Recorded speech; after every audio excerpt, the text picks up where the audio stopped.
He had 8 projectiles in his body, and one of them was in the middle of his head. What we would call a stone-cold assassination. An execution-style murder. This person gunned him down and made sure that he was dead before he left.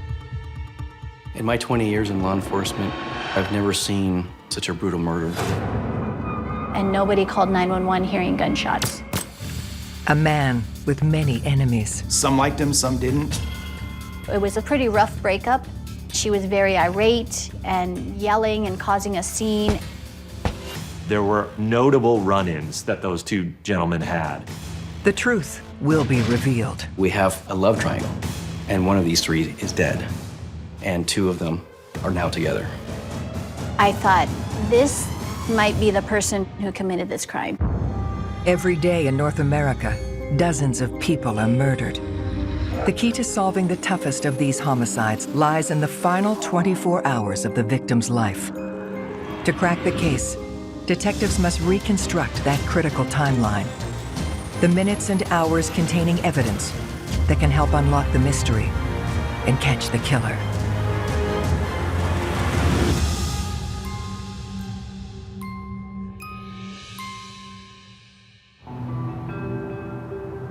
Tucson, Arizona. A high desert city with a lot of heart. A true desert rose. Tucson is a larger city, but it has a very small community feel. You go downtown, people are very friendly. Like any other major city with a population of about 1 million people, you're gonna see the same kind of problems as far as crime goes. But all in all, Tucson's a pretty safe city. But on a hot summer morning, Tucson's quiet charm is shattered when a local woman makes a grisly discovery. Christy Trepanitis was the person who called 911. She just found her loved one murdered. 911, do you have an emergency? Yes, my fiance, I think, has been killed. Why do you think that? I just came to his house and it looked like there was bullet holes in the wall, and I just went up to the bedroom and he's just laying there and it looks like he has a bullet hole in his head. Okay. The victim is 45-year-old Nick Morelis. Nick was a tough guy, a former United States Marine, served his country. He was really dedicated to his job at Marine Aerospace, and Nick didn't put up with any BS. Some liked him, some didn't. He was just one of those people that was focused at the task at hand and held people accountable for their actions. Heading up the investigation into Nick's murder is Detective Jennifer Garcia, a new recruit to Homicide. This particular case was a big deal to me because this was going to be the first big homicide that I was in charge of, and I was the lead detective. Investigators head directly to the crime scene, Nick's bedroom. I opened the door as far as I could and entered the room and immediately observed Nicholas Morelos laying on the floor. He had 8 projectiles in his body, and one of them was in the middle of his head. What it showed me is that this person gunned him down and made sure that he was dead before they left. Why would someone want to kill Nick Morelis in such cold blood? In my career, I've never seen such a brutal murder. We're trying to get a motive or a reason, and it didn't look like a burglary at that point. Normally, if there's a homicide and a burglary, you're gonna find missing items, the TV's gonna be gone, valuables are gonna be gone. We didn't notice anything missing. Detectives make another important discovery. We also found 2 cleaning bottles that were next to the body. The floor felt sticky and smelled, to me, very much like cleaning solvent. It looked like a person was trying to clean up the fact that they were at the residence. To solve Nick's murder, detectives must reconstruct the final 24 hours of his life. When was the last time the victim was heard from or seen? When was the victim found? That's your major timeline that you're working with. And then you start talking to investigative leads, persons of interest, suspects, and everybody else involved, and then you narrow the timeline down. They start their investigation by talking to Nick's fiancée, Christy, who found his body. I didn't get any sense that she had anything to do with this crime, that she truly was upset. She appeared to be in shock. She appeared to be shaking at times when she spoke to us and tearful.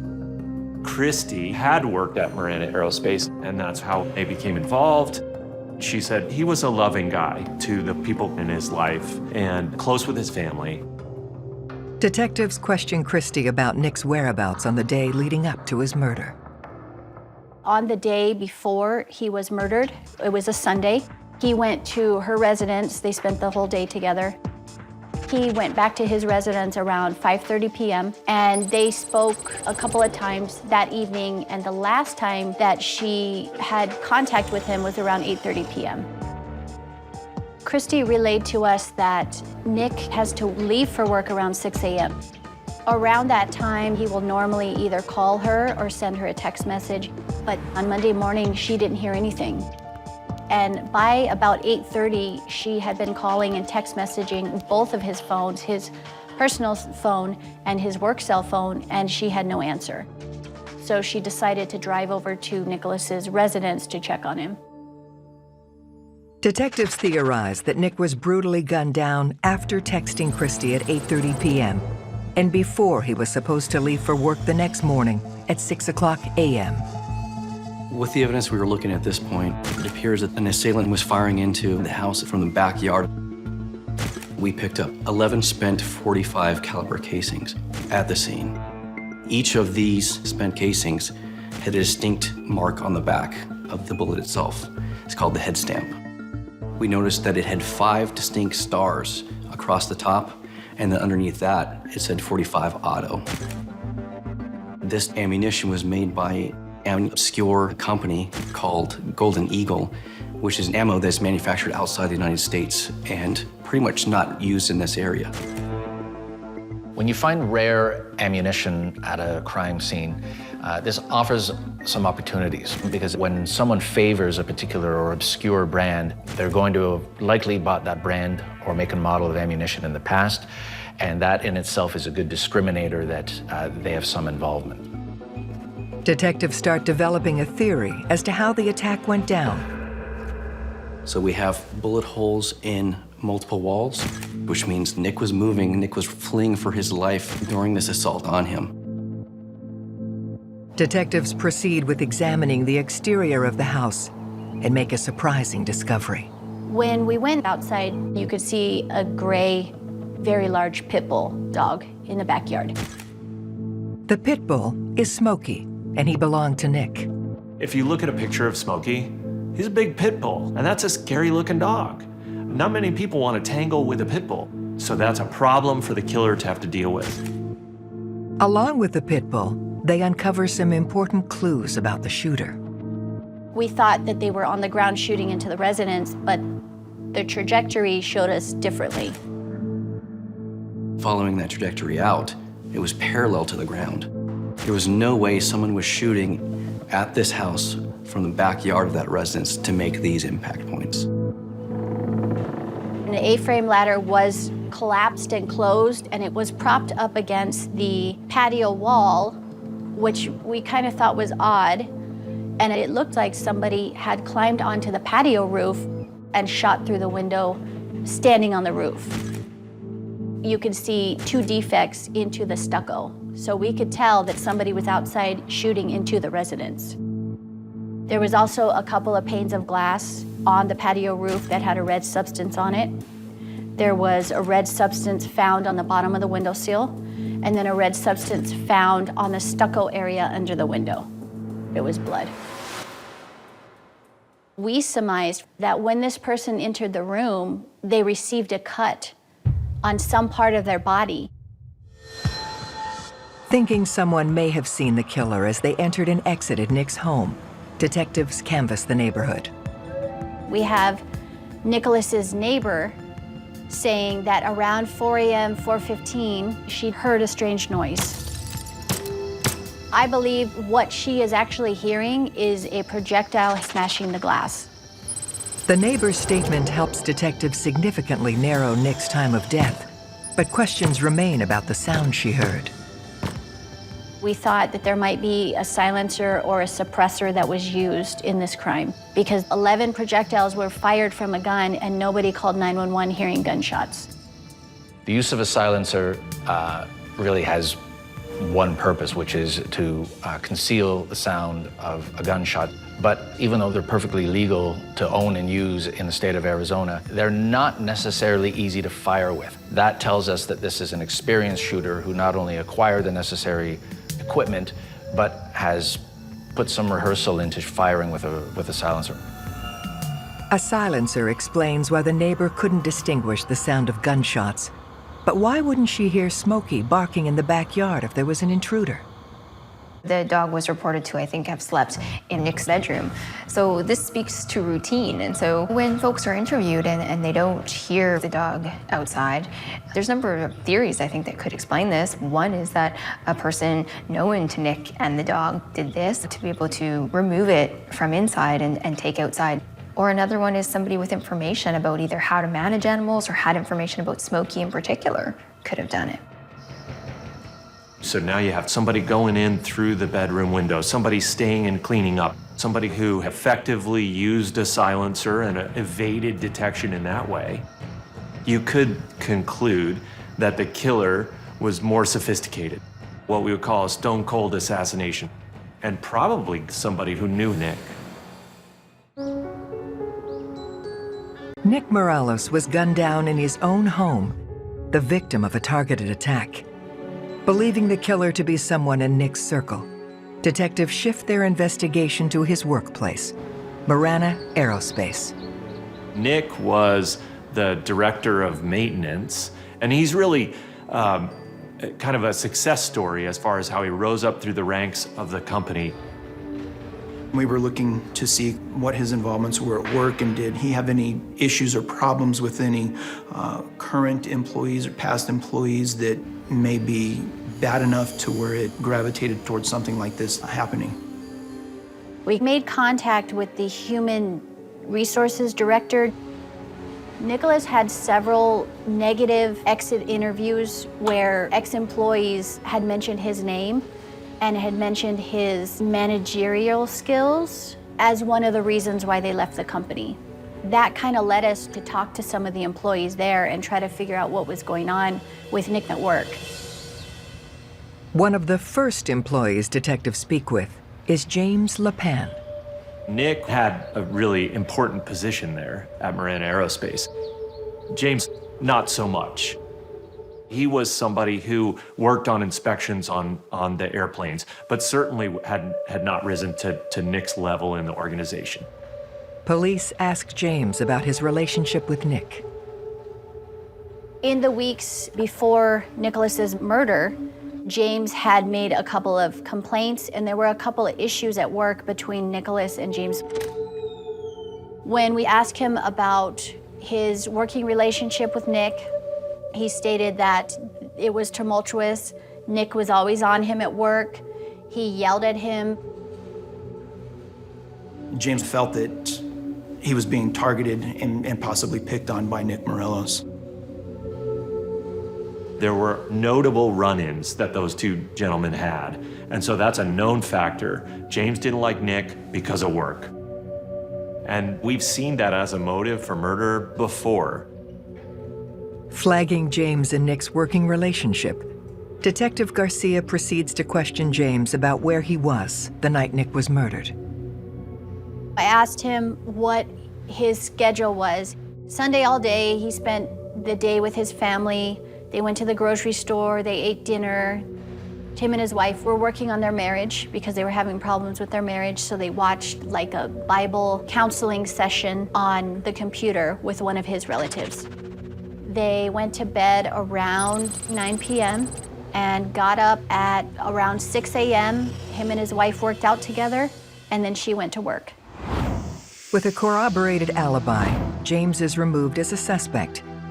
But he reveals he's not the only employee who had problems with Nick. We found that Nick had many ex-girlfriends, and a couple of them had worked at Marine Aerospace. You could say Nick was a womanizer. So then you start looking at exes, ex-girlfriends, ex-wives, and you try to figure out if they had anything to do with the homicide, or if anybody that they're with now, new boyfriends, new husbands, if they had any issues with Nicholas. Working backwards, detectives meet Nick's most recent ex-girlfriend, Claudia, a former employee at Marine Aerospace. When I spoke to Claudia, she was very cooperative. She described Nick as a good person.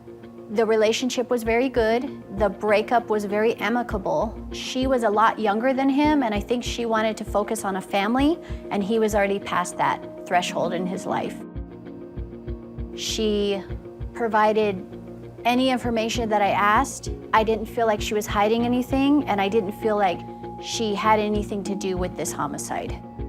Claudia is a non-starter as a suspect, but when Detective Garcia asks if there is anyone else she thinks would have had reason to kill Nick, she offers up a name, Jessica.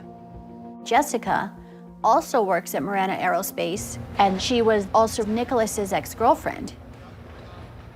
A year before his murder, Nick had been dating Jessica, and then suddenly there's a split with her and he's with Claudia. It was a pretty rough breakup, and shortly after she moved out, Claudia had moved in.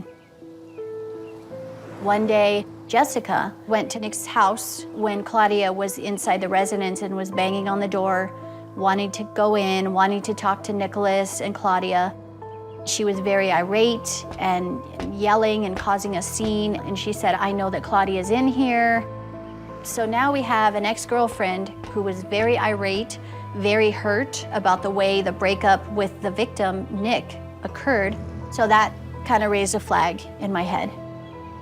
Stalking behavior in a suspect is always cause for concern. It tells you potentially that somebody is fixated, obsessed, or they're engaging in boundary violating behavior, whether that's emotional or physical boundary violations by following you, attending your residence.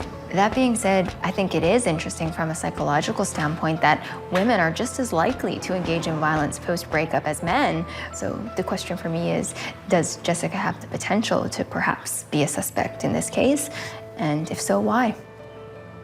When we look at Jessica, it's such a complicated picture. Often the question will be asked, what makes people kill?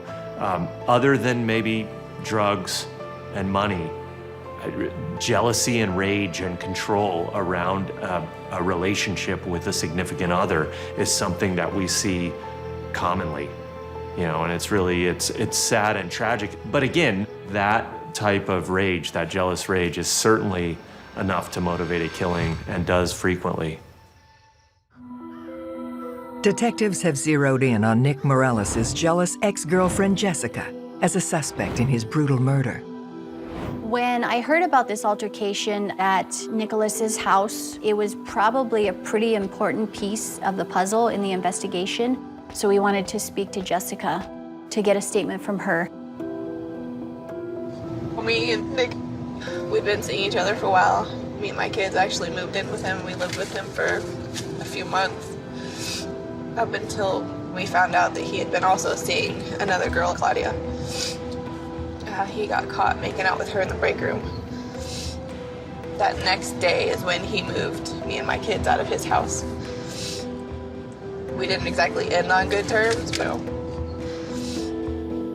Jessica never had a good word to say about Nick. She just really seemed burned up by the breakup. And so you have to pay attention to that when you've got his ex-girlfriend really kind of feeling hostile or venomous towards him. Detectives confront Jessica about the day she pounded on Nick's door. She was heartbroken.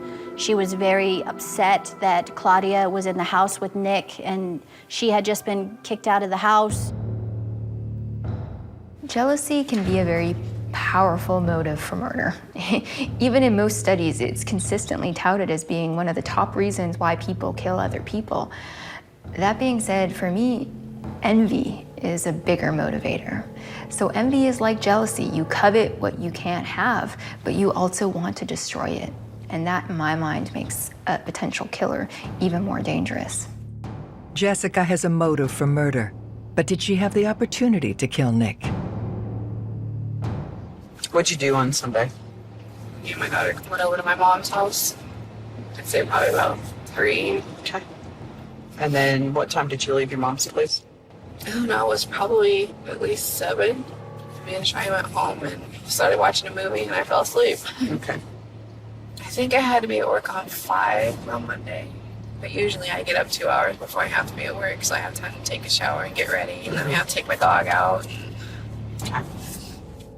She provided her phone for a forensic cell phone download and answered any questions that we had. It turns out that the cell phone tower near Jessica's home was pinging between 7 p.m. and 5 a.m., confirming that she was at home and on the device this whole time. We know that she was nowhere near the crime scene. With Jessica's credible alibi and no hard evidence against her, detectives remove her as a suspect. They pursue another lead that they got from Nick's other ex-girlfriend, Claudia. Claudia had an ex-boyfriend named Justin, and Justin was a real concern. Claudia said that her and Justin were engaged and they broke up. She just told him that she's moving out, and she moved in with Nick immediately, and he was very hurt and upset at that. As detectives dig deeper into Claudia's relationship with Justin, they uncover some troubling details. Claudia had things to say about Justin that make Justin seem pretty scary. He showed up on horseback on one occasion near her house, which she thought was scary because it meant that he was popping up there, and she was worried about almost like kind of a stalking element to that behavior. Another time, Claudia's driving along with Nick, and Justin sees them and follows them. And Claudia lets Nick know what is happening, and Nick stops the car to get out, and Justin just takes off. There was another time shortly after the murder where Justin had left her a note saying something along the lines of, "I heard what happened, I'm sorry," and he's talking about the homicide. "If you would like, I can buy you a drink sometime." So I thought that was odd. Either way, to murder someone and remove them under the pretext that this is going to allow you to move in on an ex-girlfriend and begin courting them and taking them out is, number one, obsessive, but rather delusional. Detectives also learn that Justin is an avid marksman. In this investigation, there was a pretty specific weapon involved, a .45 caliber handgun. And so when I spoke to Claudia, she had mentioned Justin had many guns. As detectives continue to put more of the pieces together, they come across a curious piece of information. Claudia had mentioned that it was almost to the day, a year prior to the homicide, she had broken off the relationship with Justin. So Justin has reason to be really upset with Nick, and the year to the day element just seems strange.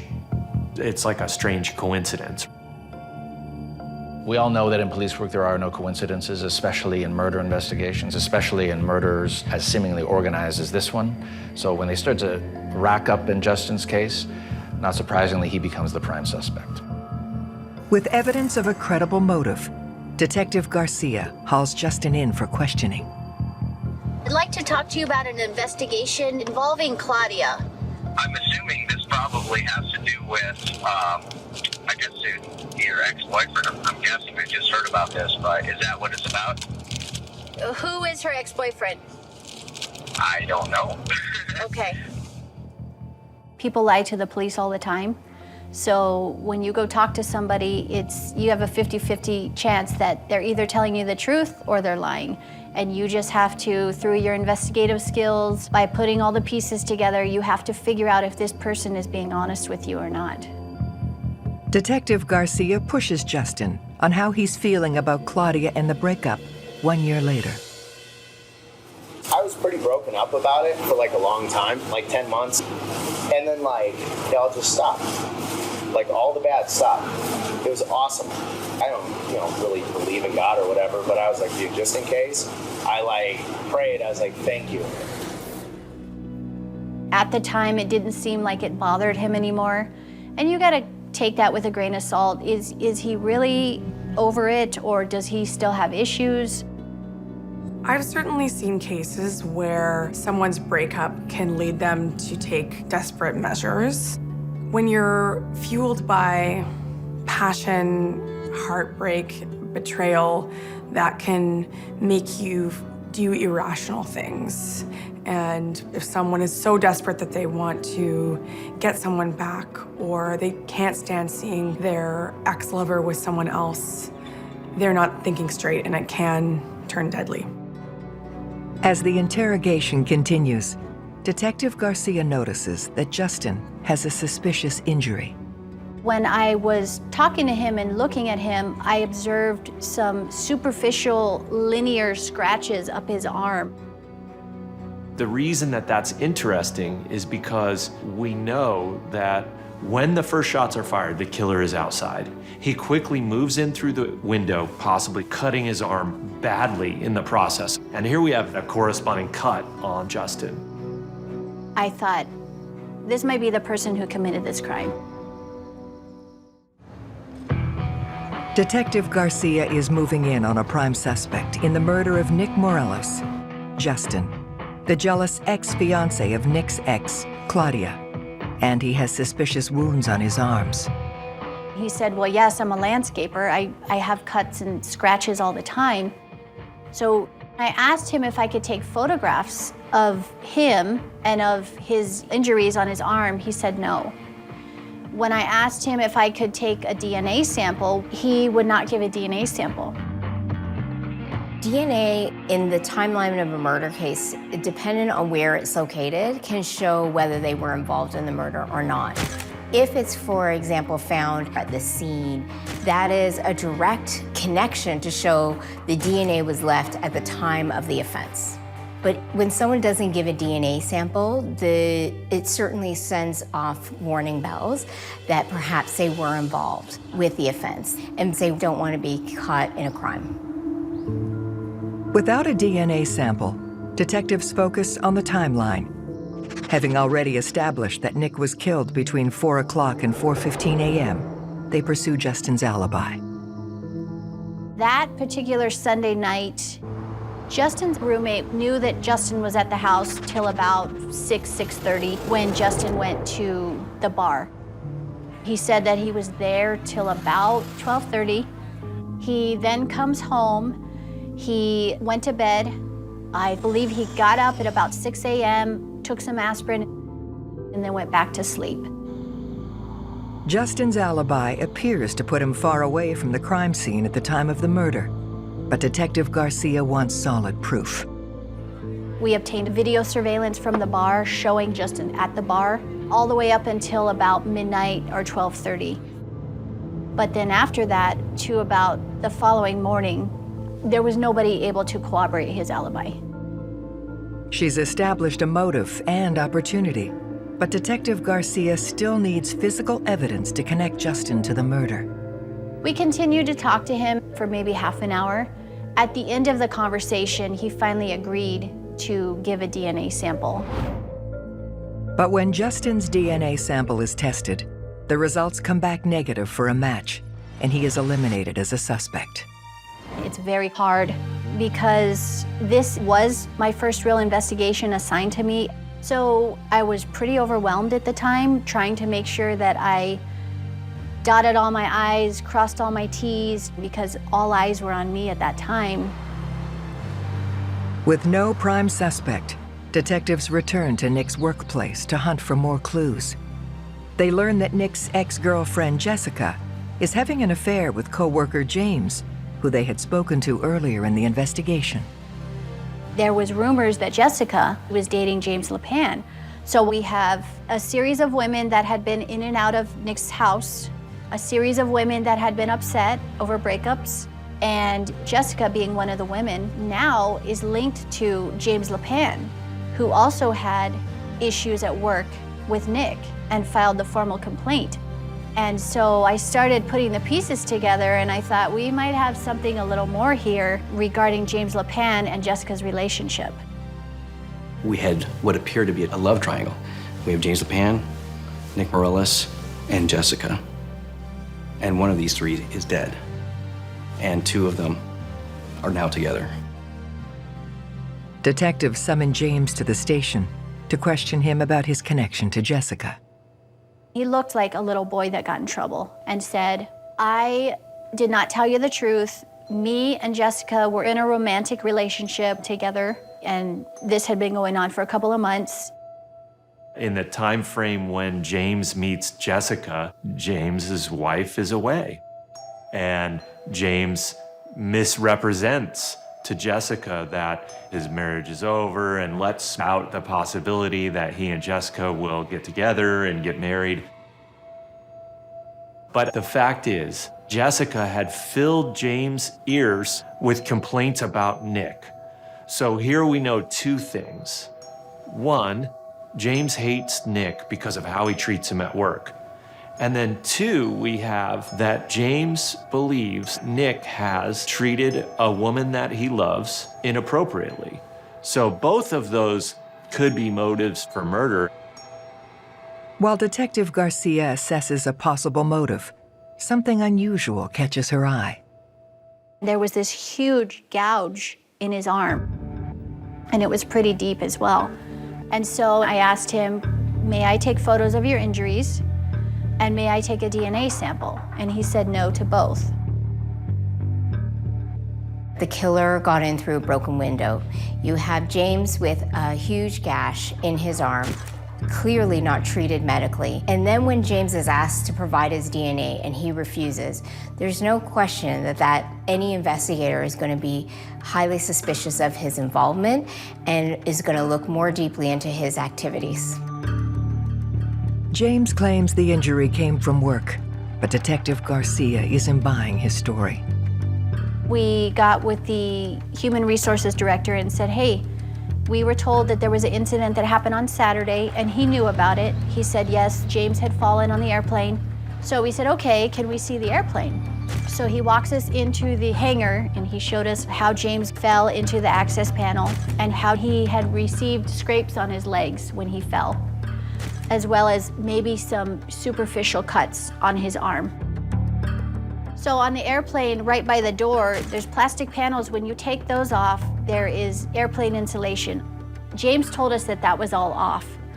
And there's metal pieces that are exposed called stringers. And that is where he said that he cut his arm. But the insulation and the panel was on. So the stringers would have never been exposed. So he would have hit the side of the airplane, and there was nothing jagged or rough where he could have cut his arm on. Based on this discovery at the airplane hangar, detectives get a search warrant for James LePan's home. We were specifically looking for weapons, ammunition, anything related with weapons. We were also hoping to find the weapon that was used to kill Nick Morelis. We found 18 boxes of .45 caliber ammo with the 5-star stamp on it. And we found a gun box for a .45 caliber para-ordnance 1911 handgun. There was also an empty box for a silencer. That silencer fit the .45 caliber handgun. We also found a pair of blue pants that was tucked up high in his closet with bloodstains on it. Detectives send the casings out for ballistics testing, the pants to the lab to test the bloodstains, and get a warrant for James' DNA, hoping to catch him off guard on his drive to work. James left his residence very early in the morning. Somebody else was driving. We followed him for a couple of miles and eventually conducted a high-risk stop on James LePan. And the driver of the vehicle was Jessica. One of the things that's disturbing is that we've got Jessica riding with James LePan to work together days after Nick's murder. And so it raises some red flags in terms of what must have been going on in her head had she talked about the killing with James LePan. And was she involved from the very beginning? Detectives are closing in on James LePan as the prime suspect in the murder of Nick Morelis, but now question whether he was working alone or with Nick's ex-girlfriend Jessica, and bring her into the station to be questioned. Did you and James ever have a private conversation about Nick's murder? No. He's saying that you showed him where the house was at. I've never taken him anywhere near there. So now is your opportunity to let it out. And then Jessica reveals a critical piece of information. The evening of the murder, and we're talking hours before the killer goes in through Nick's window and kills him, James LePan is texting with Jessica saying his pit bull ? And Jessica's writing back, his dog's name is Smokey. James LePan is asking about the pit bull that Nick had, and Jessica is providing information about the pit bull. And again, Nick is gonna be dead within a few hours, and then Jessica's gonna find that out, assuming she didn't know, and they're gonna be riding to work together, spending time together in the days after the murder. They have plenty of time to have conversation, and one would think the conversation would be, what the heck? You texted me about this guy's pit bull, and now he's dead. But there's no indication that that's the conversation, and that leads to big question marks for me, and it did for law enforcement. The text messages to Jessica alone speak to the elaborate premeditation of this crime. I mean, the dog being outside at the scene was significant in its own right. The fact that we see these detailed inquiries being made to Jessica about the dog, its habits, its movements, where it is at that particular moment. I mean, things really start adding up here. He's gaining essentially inside knowledge and doing reconnaissance of the scene before he even gets there to commit the murder. When detectives drill down on her, Jessica offers up information about James and his experience with guns. James has taken specialized tactical firearms training in the past. He's proficient with firearm, and with my training experience, I think that it's likely James had the skill set to do this crime. James's training suggests that he has the skill set, but the blue pants found in his home are even more revealing. When we get the test back from the lab work that was done, there was an area that had been tested from the pants that showed James LePan's and Nick Morelis' DNA on them. But then it didn't even stop there.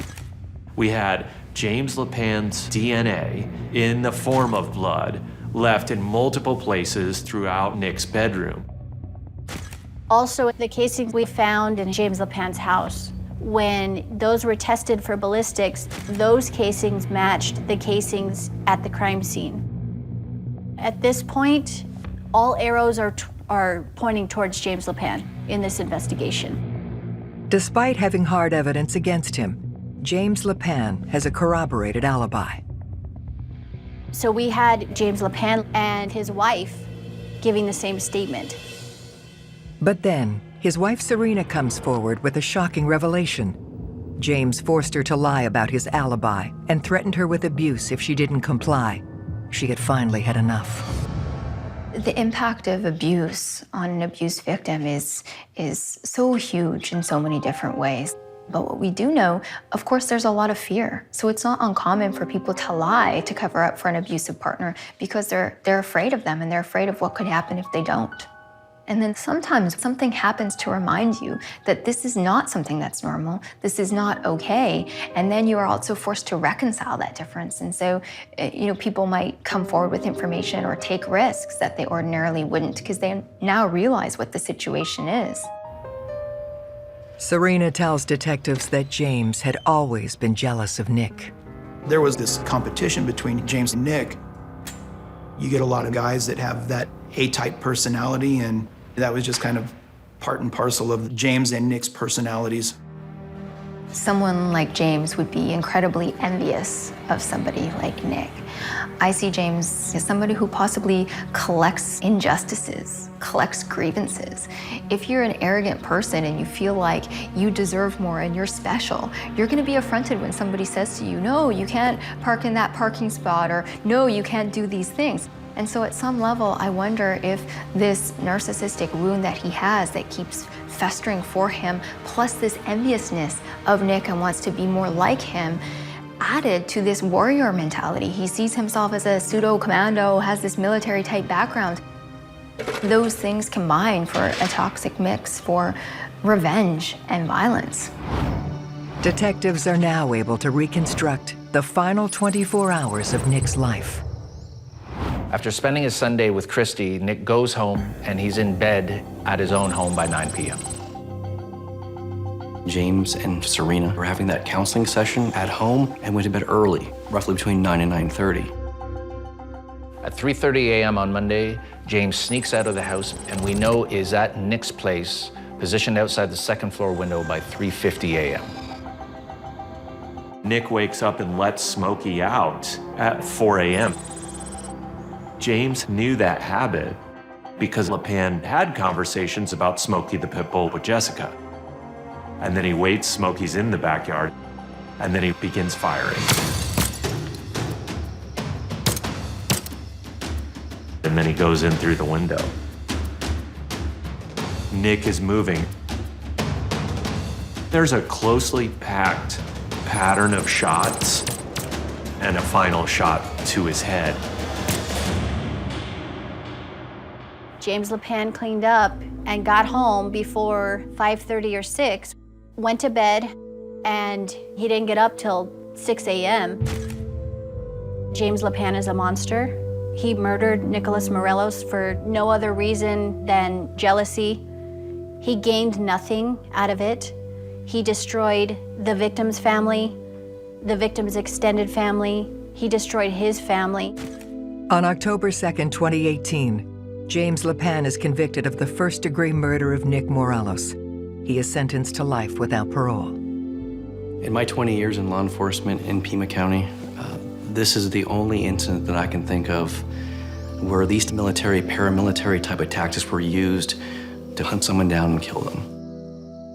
This case was very important to me, and I'm very, very proud of myself. We were able to narrow down suspects very quickly, get the suspect off the streets, make the public more safer. So I'm very satisfied with the way this investigation panned out. I can't bring Nick back, and the family, it will still be a devastating tragedy for them the rest of their lives, but we can do something that helps them in some small way. They're looking for justice, and I get to try my best to give them a little piece of justice. And so I'm honored to serve my community and do that work.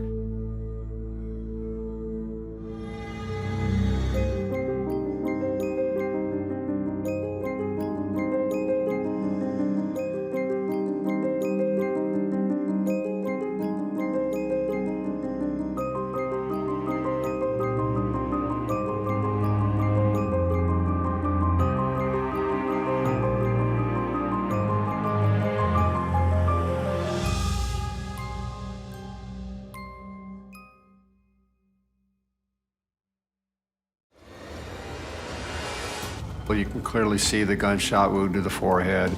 It's a large gaping hole. It was really eerie. A brutal killing. To me, it'd be a cold-blooded murder because he was unarmed. A dark mystery with multiple suspects. It's a good possibility that he interrupted a burglary and ended up costing his life. In a love triangle, there's always a jealous husband or a jealous wife, more than capable of killing. This is a crime where somebody is intensely angry and saying, now I'm going to show you that you're not going to be able to get away with that. The truth will be revealed. We knew that we were possibly letting the killer go. Every day in North America, dozens of people are murdered. The key to solving the toughest of these homicides lies in the final 24 hours of the victim's life. To crack the case, detectives must reconstruct that critical timeline. The minutes and hours containing evidence that can help unlock the mystery and catch the killer.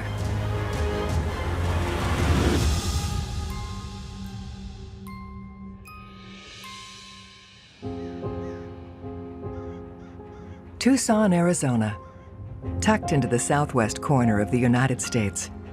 It's a peace-loving oasis that boasts sunshine all year round. Tucson attracts a lot of free-spirited people.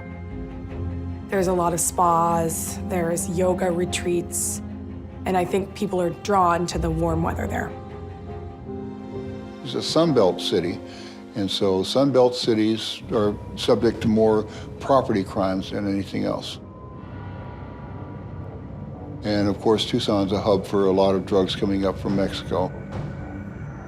And so as drugs move through, crime happens.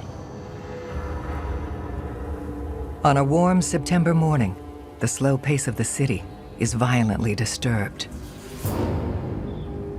The neighbor was walking by and looked over and could see someone laying face up on the porch and called 911 immediately. 911, what's your emergency? I got called out about 6 a.m. and when I got there it was about 6:30. Police officers were on the scene. The crime scene tape was up. It was a warm day, a very hot day actually. It was in September, and we had just gotten through with the monsoon season, so it was somewhat humid as well. I could see the victim laying face up on his porch. He appeared to have a large hole in his forehead. Could tell it was a gunshot wound. Blood was off to the side, pooled up, and it looked like he was in his yoga shorts and a top, tank top. The victim is 45-year-old yoga instructor Michael Deakus. Michael Deakus was a very calm individual, and yoga was just the perfect fit for him. Not only was Michael a yoga teacher, but he worked out of his garage as a machinist. He was an ordinary person. According to his neighbors, he was well-liked and very friendly.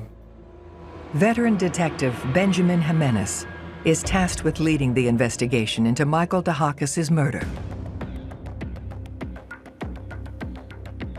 They start by examining the body looking for clues. You can clearly see the gunshot wound to the forehead. It's a large gaping hole. Didn't appear that it was a contact wound, so we felt that it was consistent with possibly anywhere from 2 to 5 feet away from the victim when the gun was fired. And there was blood that had gone down his clothing on his legs, so he was standing when he was shot. It's just a single gunshot, so we assumed that it was a revolver that was used. If it were a semi-automatic handgun, there would have been a bullet casing somewhere. We also noted he had some scratches on his hands. The scratches were significant, and we believed that it was a struggle inside the house. The medical examiner in this case viewed the body there at the scene, and based on the fact that Michael was not in rigor mortis at that time, we all felt, and the doctor felt, that it was consistent with Michael dying possibly 5 to 8 hours prior to this. At this time, we are thinking that Michael died late Thursday night, early Friday morning after midnight. To find the killer, detectives will need to unravel the final 24 hours of Michael's life. As we make entry into Michael's house, we see that there's some broken glass in the kitchen. We're feeling that possibly the struggle occurred there in the kitchen and moved its way out the front porch, which is very close proximity to each other. The home did not appear to be ransacked. There were some stacked instruments inside the kitchen area by the kitchen door. There was an amplifier, a music stand. As I walked around the side of the house, I could see stacked instruments. There was a violin, a guitar case. It looked like Michael foiled a burglary. Detectives believe the thieves were looking for musical instruments to sell for cash. There were some scratches on his body that led us to believe there was some type of struggle. So we felt that he had fought with the burglars and he was shot. And it ended up costing his life.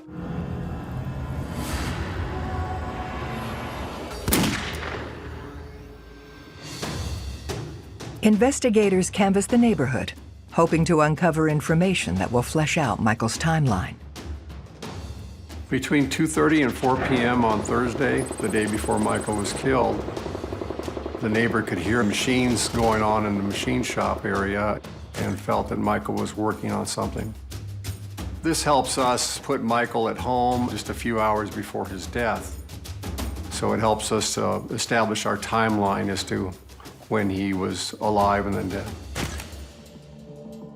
Michael lived in a low-income area, high-end property crimes, theft, and burglary. We felt it was important to go into the computer database and find out if there's any known burglars in the area. We found that 2 individuals had been arrested the weekend before and were still in jail. They had stolen a guitar in one of the burglaries. So we felt that these people could be possible suspects and that we need to interview them. The persons of interest turn out to be Joseph Keyes and David Wynn. We find out where they live. They live in close proximity to where Michael lived. So we're fairly confident that we have a very strong lead in the case at this point. The fact that we have a burglar in the region taking musical instruments and that the victim had musical instruments, on the surface seems to be a connection. It seems compelling, but bear in mind that musical instruments are among the most commonly stolen items in residential break-ins, and it could just be a coincidence. Does it merit exploring? Absolutely. Coincidences quite often pay off in terms of determining what happened in events. And so a lot of the times people are found through lucky breaks. Both Joseph and David did have prior arrests for drug use. So we felt that this possibly could be a burglary for drug money and that they were involved in Michael's death when he came home and found them. With suspicions swirling around the burglars, Detective Jimenez leads the interrogation, hoping to get one of them to flip. Not every rigorous interview is an interrogation. Interrogation actually entails a 9-step process designed to extract a confession from a suspect during what's usually an in-custody interview. The fact that in this case there's 2 separate offenders who can be questioned separately and played off each other gives the police an additional advantage. In separate interviews, they both denied any involvement in any burglary. They would not speak to me and basically invoked their rights, so I couldn't speak to them any further. Our investigation doesn't stop there. Based on where they live, close proximity, what they stole in the previous burglary, I get a search warrant for their home. They lived together in about a mile away from where Michael lived. The search reveals a shocking discovery. I found some bloody shoes, some bloody clothing. Based on that, we're pretty excited that we possibly have a great lead in this case. So it led us to believe that they're more involved than just a burglary. They could be involved in Michael's death.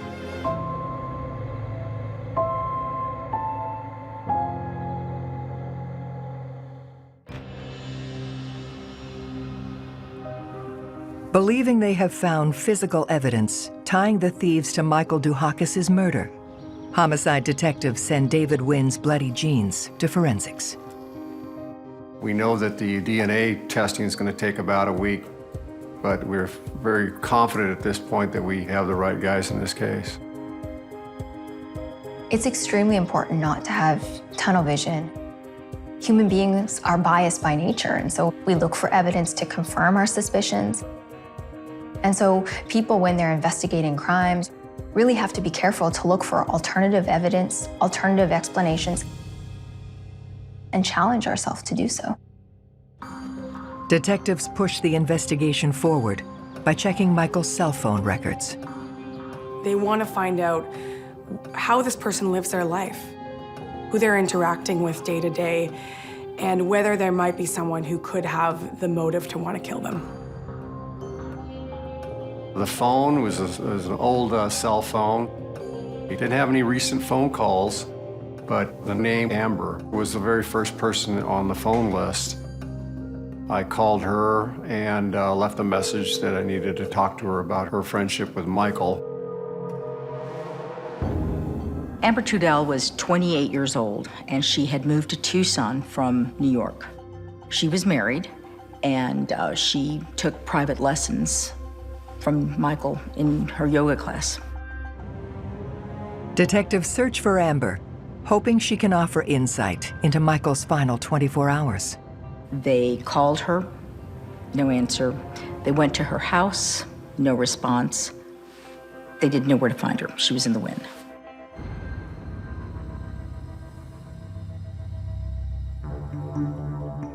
Detectives then visit her workplace at the Child and Family Resources Center and speak to her boss.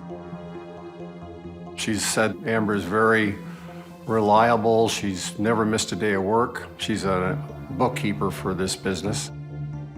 And the employer tells us that she left town on Thursday morning, saying that she had to get out of town. There was a family emergency.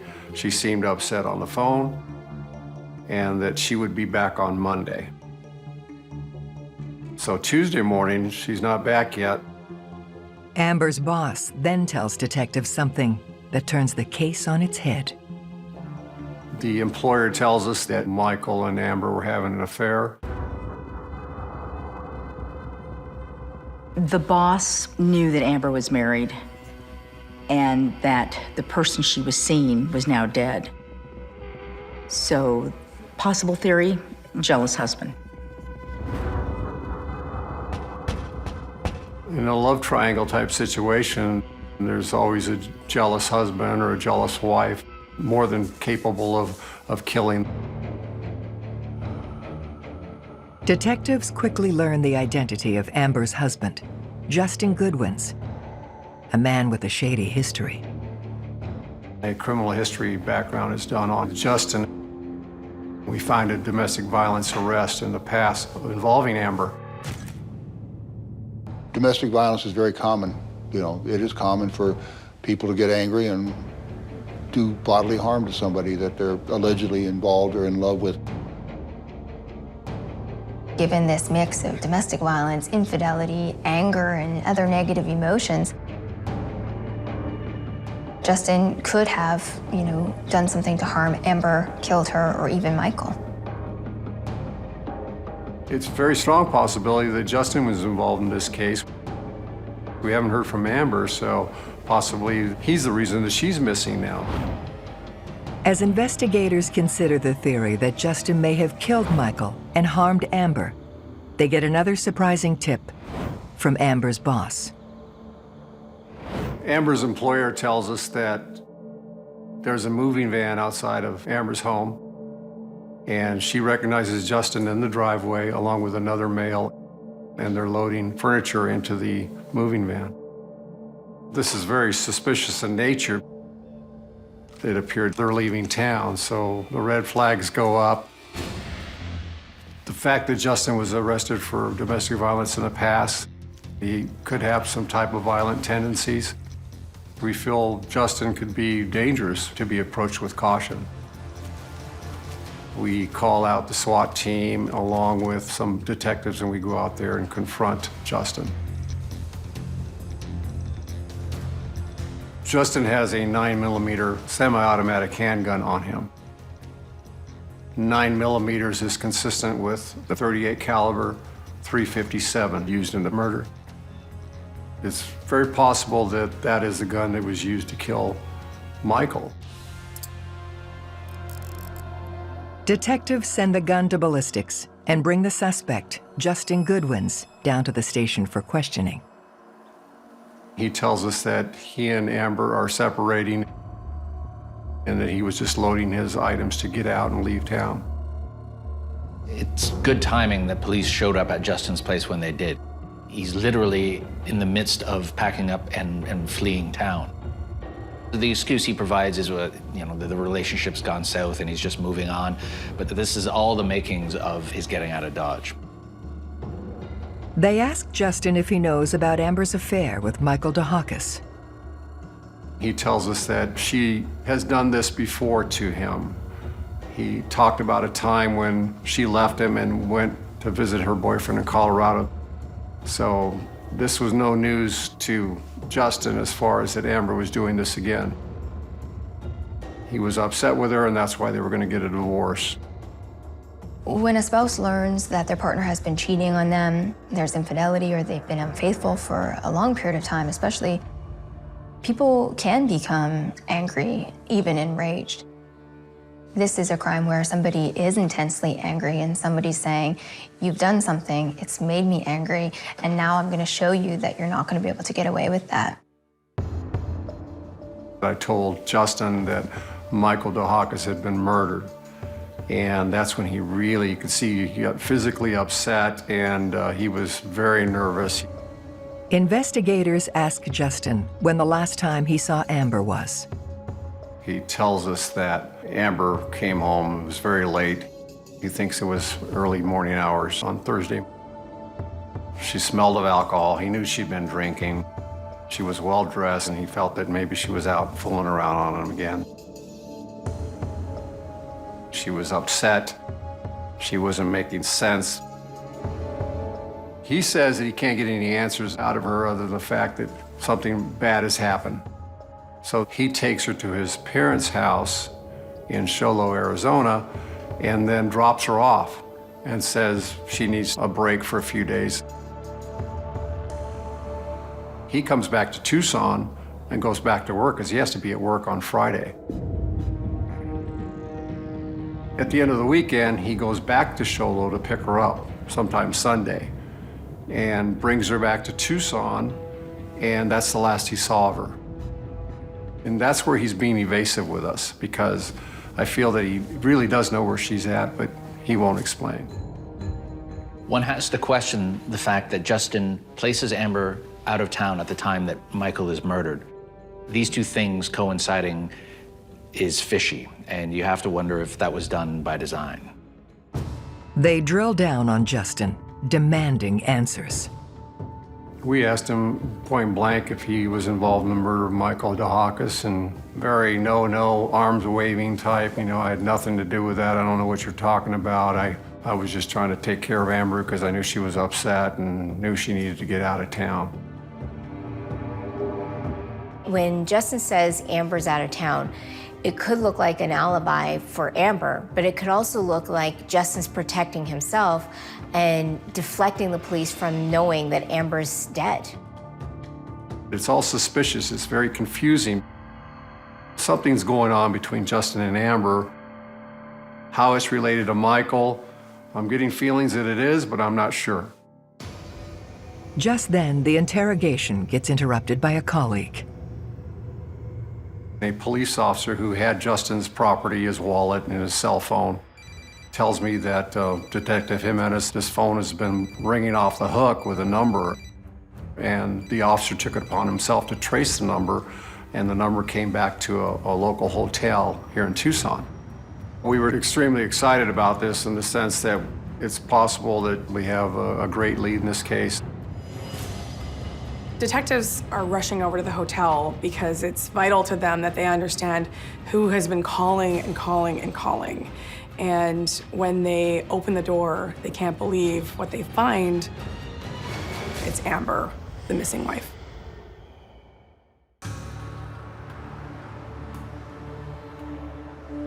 Detectives have tracked down Justin's wife, Amber, unharmed and holed up in a hotel room. That information is relayed back to me at the police station. That's when I go back into the interview room and tell Justin what we've found and the fact that I believe he is lying to me. What detectives want to know is why. He does explain that he feels bad that he had to lie to us because they are having problems with their marriage, but they were thinking on leaving town to get a new start. That's where he shifts his story as to getting a new start as compared to being on the verge of divorce and separating. Police bring Amber down to the station, hoping she can shed some light on Justin's involvement in Michael's murder. She seemed very polite and kind of wanted to know what this was all about. We told her that Michael had been murdered. We expected some kind of response, some sadness or, at least a response of tears or something. We didn't get it. It didn't seem very natural to me that she wasn't upset about Michael's death. She admitted she was in an intimate relationship with Michael and it had been going on for some time. She's more concerned about, is she a suspect, than who killed Michael Deakus, the man that she was in love with. They ask Amber when the last time she saw Michael was. She hadn't seen Michael in several days. She last saw him at a yoga class. Amber was evasive with us. Short answers, an attitude to like being upset, but yet, still willing to talk to us. Investigators inquire as to whether she owns a gun. Amber admits she does. Of course, we ask her, well, where's your gun? I don't know where my gun is, were her words. What do you mean you don't know where your gun is? Your husband tells us it's always in your purse. I don't know, I haven't seen it in a while. She had body language that indicated that there was a lot of withholding of information. Eyes down a lot. If you didn't kill somebody, you would be very adamant to say, I did not, I'm not involved in this, but none of that behavior was displayed to us in any way. The fact that they finally track Amber down and that she's stonewalling them, she's not being helpful in spite of, they know the relationship she had with Michael. So you have to ask yourself, why is she being so hesitant, so uncooperative? At this point, police really need to appeal to her innate emotional sensibilities. The person who once upon a time she had feelings for. The idea is to drill down into whatever humanity remains and try to get her talking that way. Her silence was almost an admission to me. She knew something was going on. Based on timelines, I knew she had an alibi as far as not being there at the time of his death. But she knew something. She knew something about Michael's death. Despite their suspicious behavior, Justin and Amber insist they left Tucson Thursday morning, well before Michael's estimated time of death. They have an alibi. They were out of town. I get his parents' address and phone number. I talk to his stepdad and his mother. Yes, they were up there. We knew that we were possibly letting the killer go, but we didn't have the proof. We didn't have enough evidence. They had an alibi. And the bad blows keep coming. DNA results from the burglar's genes come back. It's a chemical, not blood. The theory of a botched burglary must now be ruled out. Where do you go next? It's always the most frustrating wall to hit at this point in the investigation, where you've had not only one, not only two, but now 3 red herrings. We were all confused here at that point. Just when they think the investigation has gone cold, detectives get the break they need. The day after we let Justin and Amber go, Eli came to us. Eli Curiel was Michael's best friend. He'd been out of town and only learned of the murder on the nightly news. I was more than shocked. It was unbelievable to me.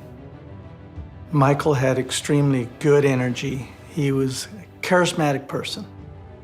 He was different than other yoga instructors, and that's what people liked about him. He was always a very cheerful guy, greeting everybody. And most of his class, the students were women. They loved Michael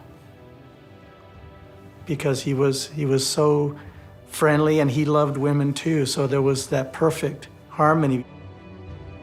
And he never missed any of his classes. Always there for everybody. While attending a memorial service for Michael, Eli spoke with fellow members of the yoga community about the last time they saw their friend. And they said, well, you know, he didn't show up for his yoga class on Thursdays, and he always shows up. He never misses classes. He didn't show up. I said, that's strange, because I just saw him the night before on Wednesday night. He said, well, you may have been the last person to see him because he didn't show up to any of his classes on Thursday. If Michael was with Eli on Wednesday night and never showed up for yoga classes on Thursday, why was his body not found until Friday? What happened in those last 24 hours? So this pocket of time we're talking about here is crucial. Essentially, they need to go back to the drawing board and at the worst possible time.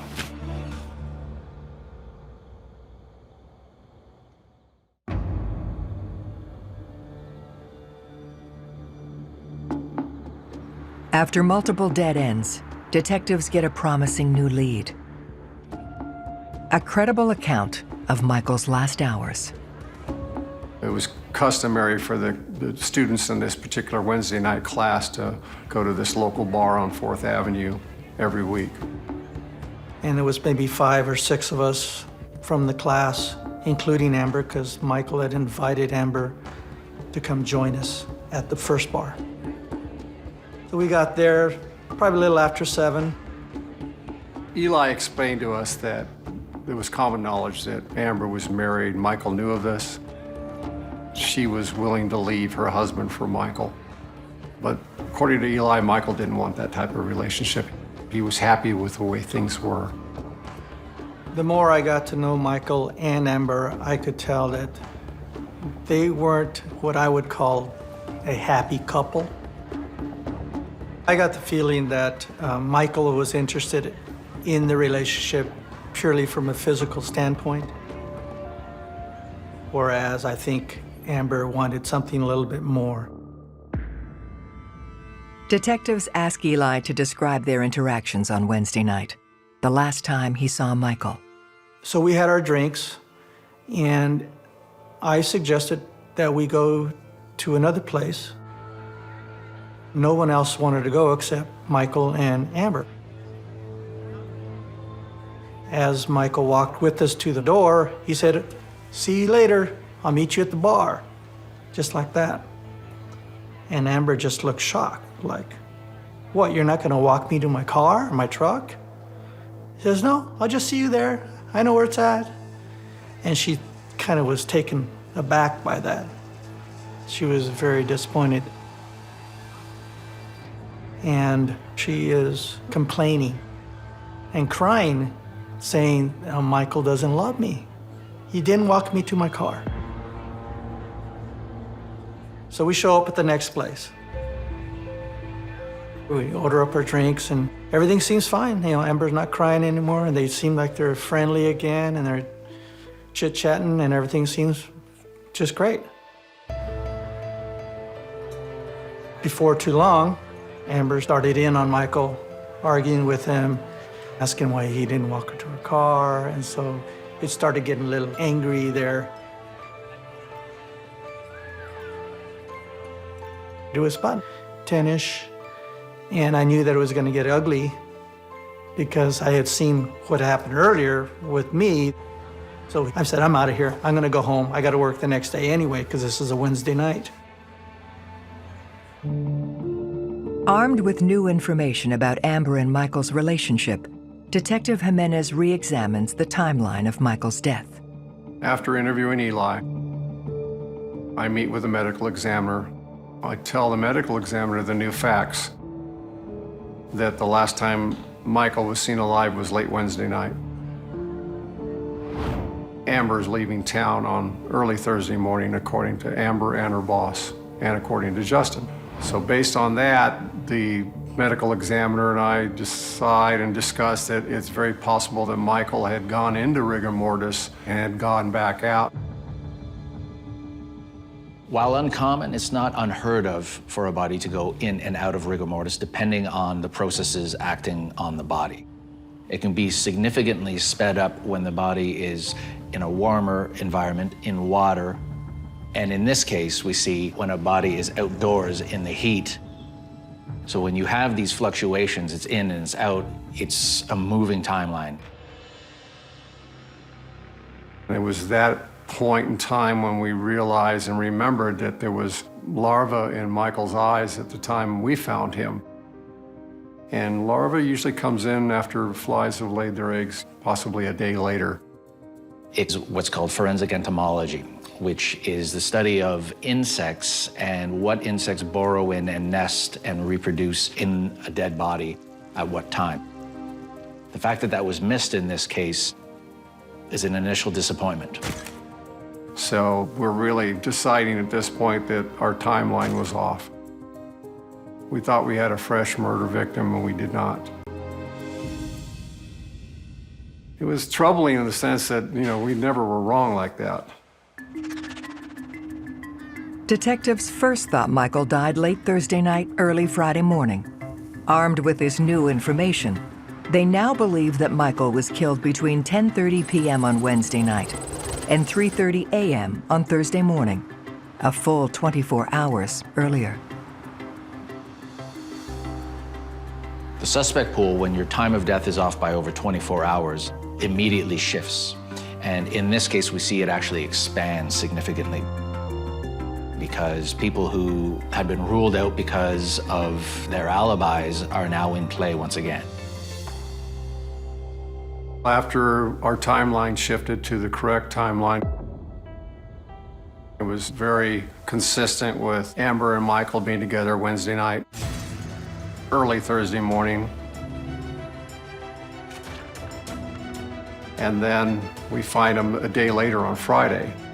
Michael's dead and laid on his porch for a full day. Now we look at Amber and say, okay, she not only has motive, but now we know she had an opportunity to kill him. Detectives revisit the crime scene, looking for evidence to support their theory that Amber was the murderer. You have to get pretty close to where the neighbor did in order to see Michael land there. Very likely that people had walked by that same area and just didn't look over there. The machine noises that the neighbor heard on Thursday from 2:30 to 4 p.m., he was hearing the automatic compressor go on and off. When it dropped down in pressures, it would automatically kick on and it would make that noise. So the neighbor assumed that Michael was in there doing his work.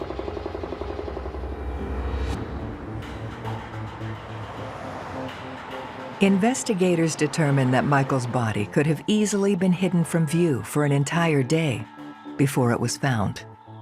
Well, all this stuff is going on. We get a phone call from Justin's stepfather in Sholo. He was a former police officer, and what he tells us is that Amber was very peculiar when she was up there all those days, those 3 days alone. She stayed in a guest house next door to their property, and he would see Amber taking walks. He'd never seen Amber take walks before, so he decided to kind of trace her steps as to where she went. And he was walking around, he saw some rocks that were in the wrong place from where he'd left them because it was a very meticulous landscaping job that this man had done. And so he looked in the rocks and he saw a gun. It was a .38 caliber .357 revolver hidden in the dirt underneath the rocks. So at this point, we're thinking we have what we need. We go out there and secure the weapon. There is still blood in the barrel of the weapon, which is somewhat common in close-range shots.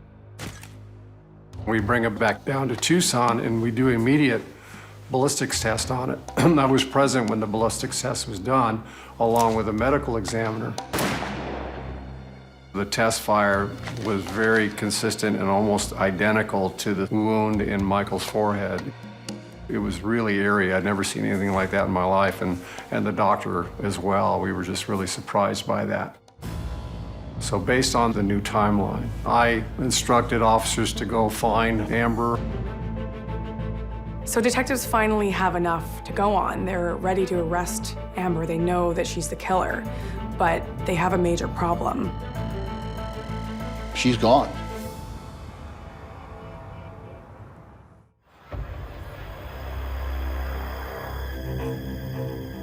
With their killer on the run, Tucson police put out a nationwide first-degree murder arrest warrant for Amber Trudell. So now they have motive, they have the weapon, and they need the suspect. They need Amber. Detectives soon discover Amber has fled clear across the country.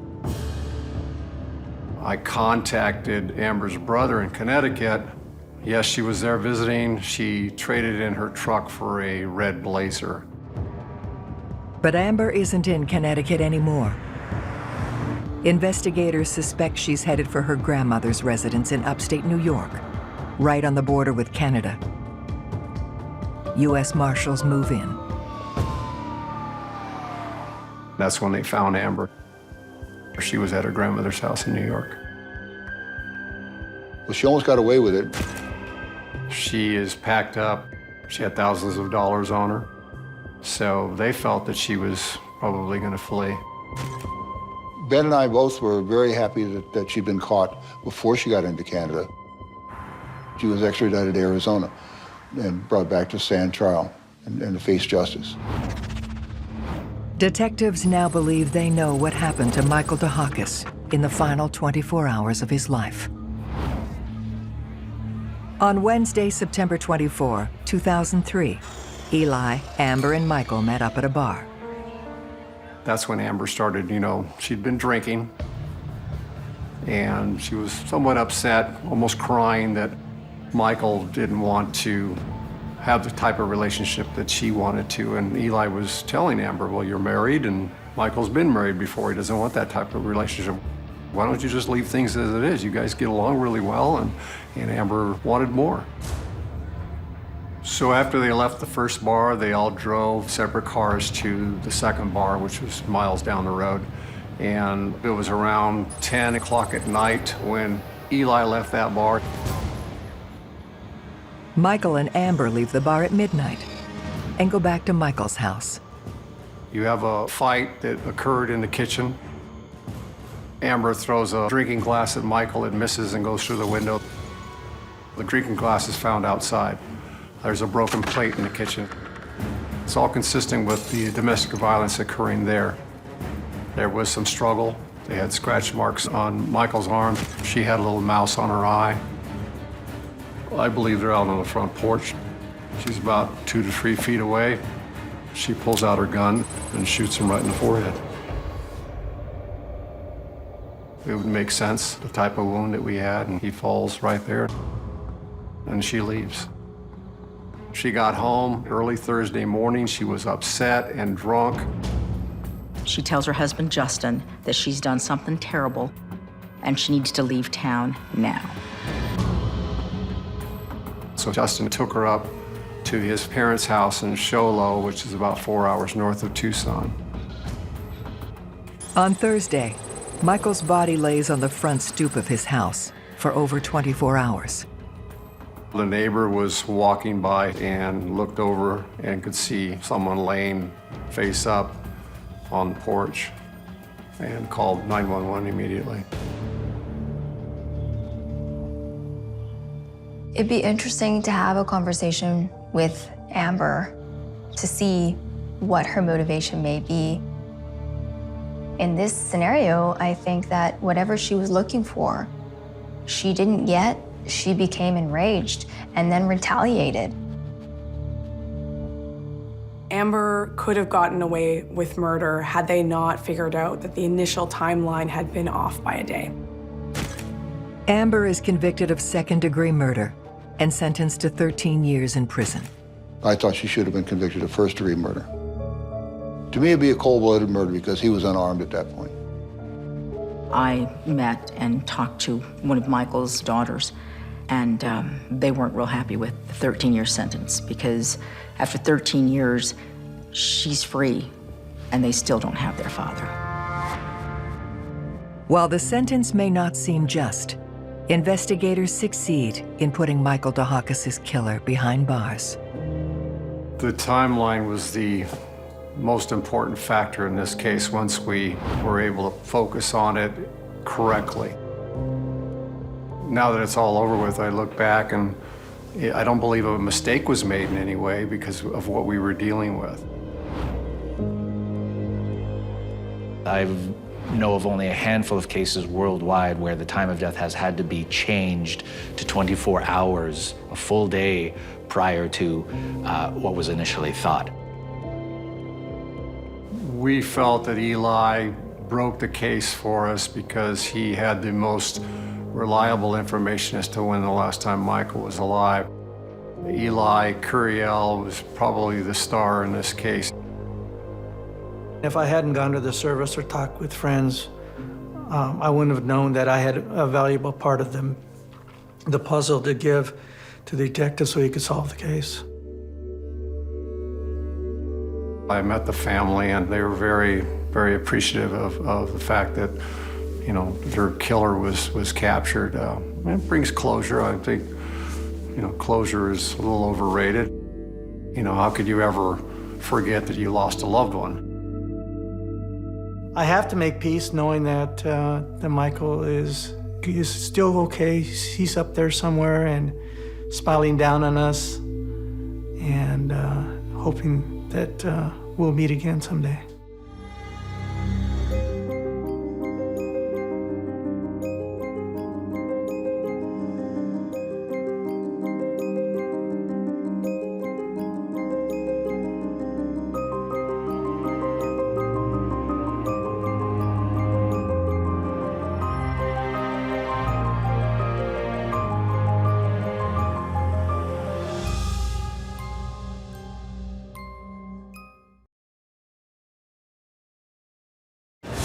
This was something new to us, a bombing in broad daylight, you know, a resort country club.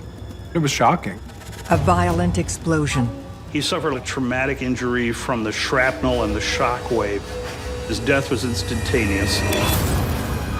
A dark mystery with multiple suspects. Emotions flare. She has a temper. She's mad at Gary, and it's alleged that she might have a weapon.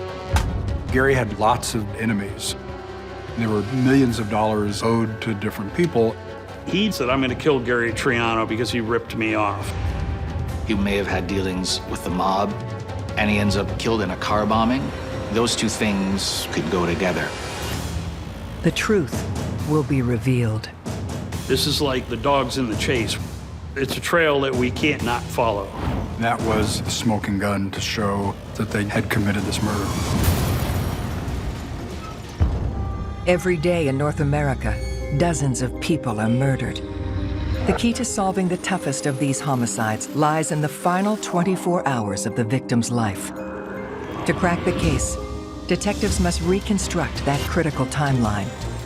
The minutes and hours containing evidence that can help unlock the mystery and catch the killer.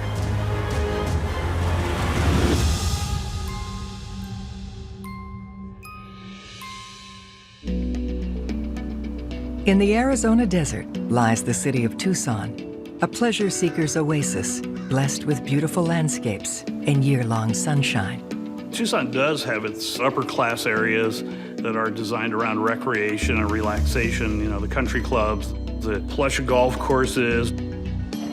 Years ago, real estate was booming. They were building resort destinations. You had celebrities coming here just to vacation because they wanted to stay at those kind of places. That type of luxury lifestyle was really growing in Tucson. But on November 1st, 1996, the upscale world of the city's rich and famous is brutally shattered. 911, what are you reporting? There's a car explosion in the parking lot. Is it on fire? Yes, it is. 911, what is the emergency? La Paloma Country Club. Bomb just blew up in a car. We have an explosion in the country club parking lot. I'm Okay, that's a vehicle? I'm not sure there's a fire and we need paramedics. The 911 calls came in about 5:40 p.m. There'd been an explosion. There was one person deceased. I could see even before I walked up that the car was completely destroyed. The roof has been torn off of it. All the doors were blown open from the shock wave. The glass obviously is shattered out of the vehicle. The windshield had flown south over 100, 150 feet and had landed in the swimming pool of the country club. It was something we hadn't seen before. Tucson, like any community, has some awful murders that go on, but we'd never seen a bombing in broad daylight, a resort country club. This was something new to us. It was shocking. The victim is local business tycoon, 52-year-old Gary Triano. Gary Triano, he started out as just a working businessman trying to make a living, and he went from that to being a multimillionaire land developer. Gary was really kind of an amazing person. He was a high flyer in the sense of he had this ability to raise large amounts of money for different investment ventures. He had 5 children, 2 from his first marriage, 2 from his second marriage, and then he also had a 5th child with his ex-girlfriend, Robin. Gary Triano was larger than life. He was so charismatic. I knew him personally, and always a gentleman, and always the life of the party. Tasked with investigating the murder of Gary Triano are detectives James Gamber and Keith St. John. They start by surveying the crime scene looking for evidence. Mr. Triano was still very intact. He suffered a lot of blast injury to his right hand, his right arm, and to the right side of his face. And a lot of it was thermal injury, where it's burning from the heat of the explosion. And there was a lot of traumatic injury from the shrapnel and the shock waves. His death was instantaneous. We relied on our bomb technicians to tell us where the explosion took place. They pointed to the right front passenger seat, said the device was sitting right here. It was very easy to determine from his injuries that he had been essentially leaning over towards the front passenger seat and had been picking something up when the device detonated. The bomb techs also discovered some burnt material, and it was from a gym bag.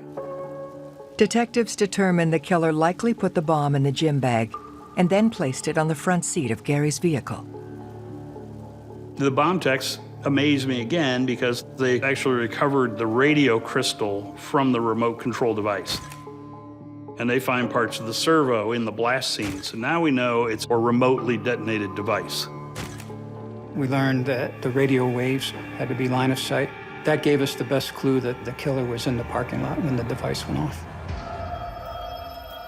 This was someone sitting there watching, and they pushed a button and made it go off. The mindset of somebody that could sit there and just calmly switch a button on a remote control and blow him up, that's pretty perverse. It's devoid of any sort of human feeling when you can just calmly switch a button and snuff out another human life. That a person would sit and wait for the precise time to set the explosion off indicated it was somebody that was stalking, someone that had planned the murder. It just wasn't random. Time of death in a lot of homicide investigations is a real open question. In this case, the explosion was so powerful that it stopped Gary Triano's watch at the precise time of the explosion. And it stopped at exactly 5:38 p.m. To catch the killer, detectives will need to unravel the last 24 hours of Gary Triano's life. Gary had been golfing with a friend that afternoon, and they golfed 2:30 to 4:30ish. And after they'd gotten some drinks, a bite to eat in the country club, his golf partner had indicated that it was right around 5:30 that the two of them walked to the parking lot.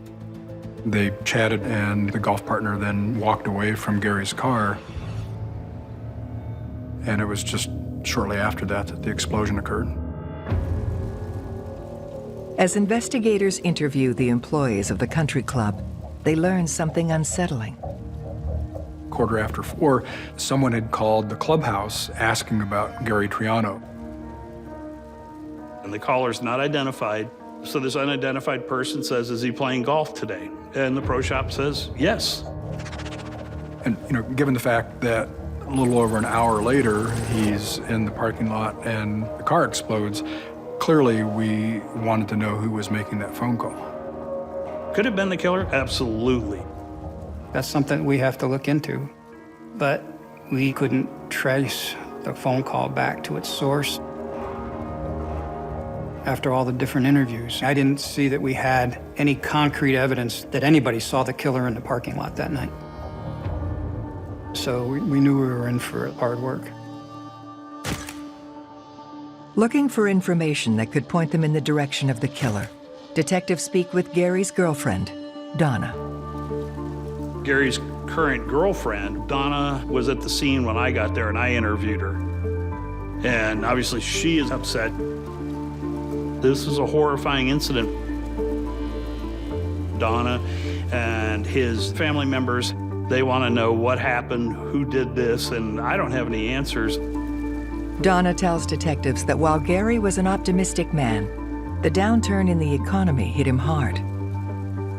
From 92 to 93, Gary Triano went from $1.7 million to $107,000.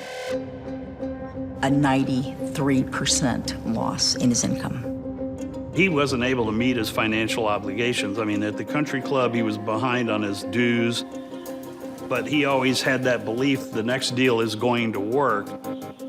But given the amount of debt that he had accumulated in his recent past, that plus the added pressure of who Gary Triano was and his status in the community, there was a lot of stress during that time for Gary. Gary's financial downfall started to wear on him. Gary had become a little bit paranoid.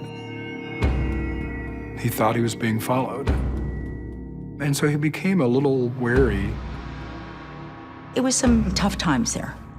I was told by a friend of Gary Triano's that a couple of months prior to the murder that he had told her that he knew somebody was following him, and it was real evident.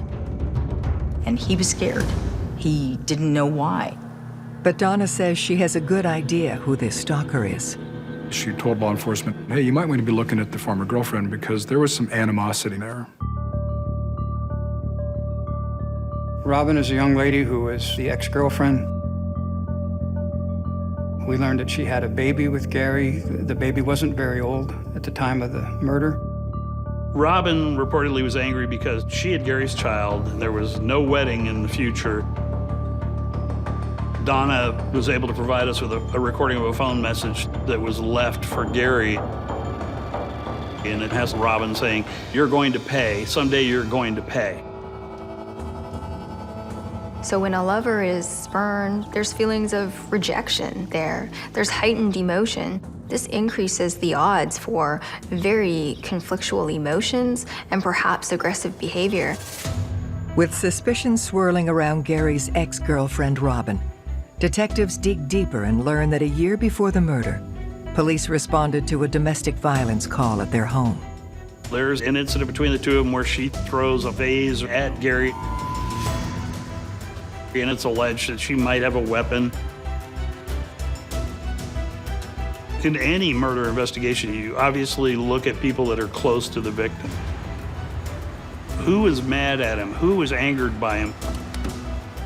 So when you look at Robin, she has a temper. She's mad at Gary. And after the birth of the child, you know, emotions flare. Jealousy, anger. Could this anger carry over into a murder? Believing Gary Triano's former girlfriend, Robin, may have wanted to kill him, detectives track her down at her home. They confront Robin about her angry encounters with Gary. She says it wasn't a happy separation. There were some angry phone calls, and there was maybe plates broken and things like that. There was animosity when she first became pregnant. However, after paternity was decided and Gary knew that he was the father, their relationship had gotten better. Robin tells detectives that she has moved on since Gary and is now married. I spoke to her current husband, who says, yeah, she has a temper. But her grudges didn't last long. When she's mad, it's gonna happen right here, right now, and it's gonna be over right here and right now. Detectives ask Robin about her activities on the day Gary was killed. They learn she was home taking care of her child. Robin's point of view is he's a guy who has always made a comeback. And he is a good father to the child. So she has no benefit in eliminating him. Any future income that might come from him would be gone. And when detectives look into Robin's alibi on the day of the murder, it checks out, and she's eliminated as a suspect. So the evidence doesn't take us to Robin, and her personal history doesn't support her being involved in a long-term plot to kill Gary. Searching for new leads, detectives look deeper into Gary's personal life and turn their focus to another ex, his former wife, Pam Phillips. They track Pam down at her home in Aspen, Colorado. Pam was very attractive. She knew how to socialize. She was an up-and-comer financially. She was working in the commercial real estate market. Pam tells detectives she met Gary when he was married, but they fell madly in love. Gary divorced his wife and married Pam in 1986, less than a year after they first met. They got married in San Diego on a boat. I believe Donald Trump was at the wedding and people like major actors. So it was, you know, champagne flowing, spare no expense type of relationship.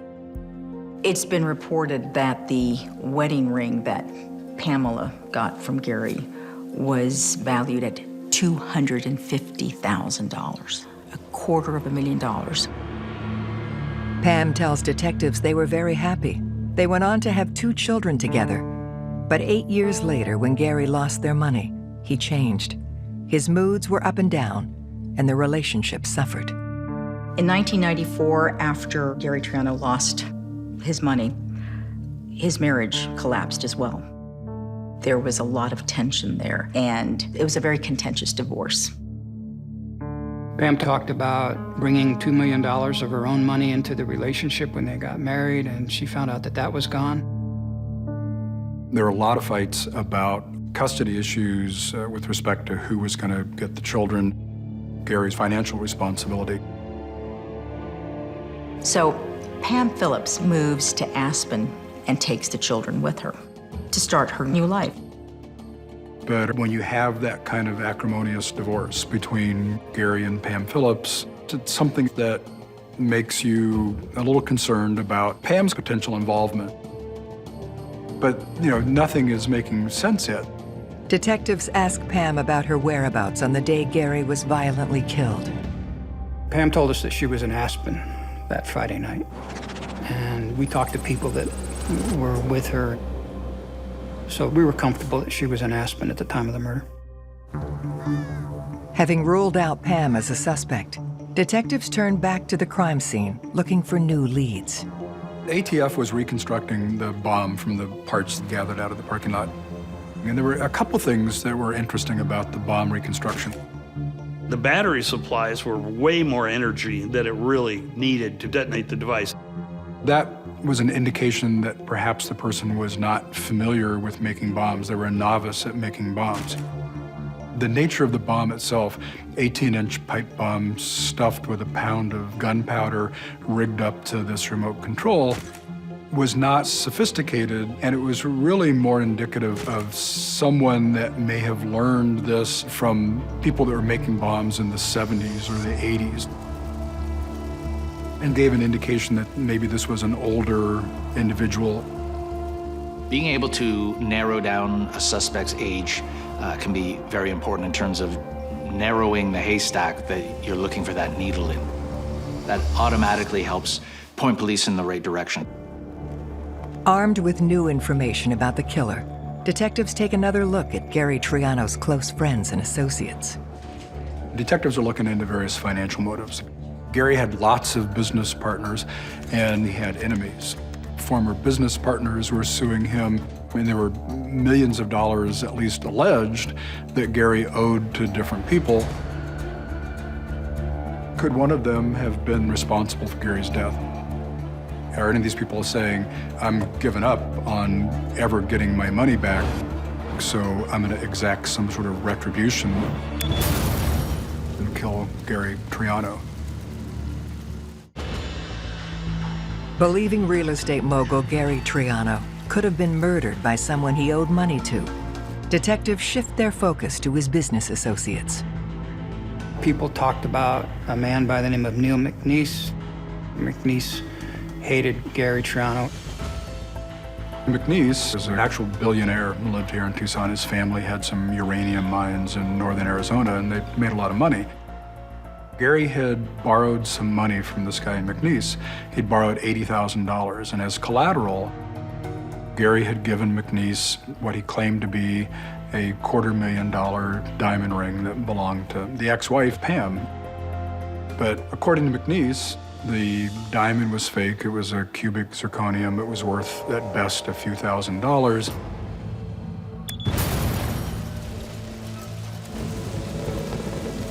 Could McNeese have been responsible for the murder because of the $80,000 that Gary hadn't paid him back? But it turns out the information is a dead end. McNeese was suspicious, but that doesn't really get you anywhere because there was no evidence at that point in time McNeese had anything to do with the murder at all. Having exhausted yet another lead, the investigation into Gary Triano's murder stalls. As an investigator, you want to do the best you can for both the case and especially the family who's just lost a loved one. They're looking to you for answers. And then when you add Gary Triano was well known in the community, there was a lot of stress during that time. The difficult part of this case was just the sheer number of potential suspects that had to be looked at, the number of leads that had to be gone through, and basically triage. You had to look at them and say, well, is this something that really could fit? Not only could it fit, but is there evidence to back up the theory? No, so you moved on to the next one. Searching for new leads, detectives dig deeper into Gary Triano's business connections, looking for someone angry enough to want to kill him in such a ruthless way. Gary was really good at getting people to invest money in his projects. Some of the people weren't the kind of people that most of us would seek money from. I mean, there were mobsters back on the East Coast that Gary was indebted to. And so our thought was this mob related? Because you just don't see people getting killed in car bombings in Tucson. This could be a very promising lead. In this case, when it's revealed that the victim may have had dealings with the mob and he ends up killed in a car bombing, I mean, those two things, conventionally speaking, you would expect to go together. Detectives learn one of the people Gary Triano owes money to is Gary Fears, a gangster from Florida. Gary Triano was marketing building a casino on a small island that belonged to the Republic of China. And Gary purported that he had permission from the Chinese government to run a casino there. Gary Fears fronted a lot of money toward that endeavor. But the endeavor fell through. China wasn't going to allow the gaming. A lot of people felt that Gary had misrepresented the approval from the People's Republic of China. They only had local officials' approval to do this. Gary Fears is angry. He lost tens of thousands of dollars in total. He was somebody that had to be looked at. He was not the nicest guy. Word on the street, what people told us is that Gary Fears had a shady background, and he was someone to be feared, someone that you should, you put yourself at risk if you crossed him. Believing Gary Triano may have been killed as retribution for double-crossing Fears, investigators track him down. Gary Fears was of interest to us, and you have to evaluate the person. Were they capable of it? Did they have the means, motive, and opportunity? When police question Fears, he admits that he was furious with Gary Triano about being misled over the China deal. He says, yeah, I lost tens of thousands of dollars. But Gary Fears was suing Gary Triano to get money back from him. And Gary dissolved all his debts by declaring bankruptcy. It's almost an automatic reflex when your business ventures overwhelm your capital is file bankruptcy and absolve your debt. Gary Fears was greatly frustrated by Gary's financial dealing. Maybe his anger over the money, the financial loss, overrode his common sense.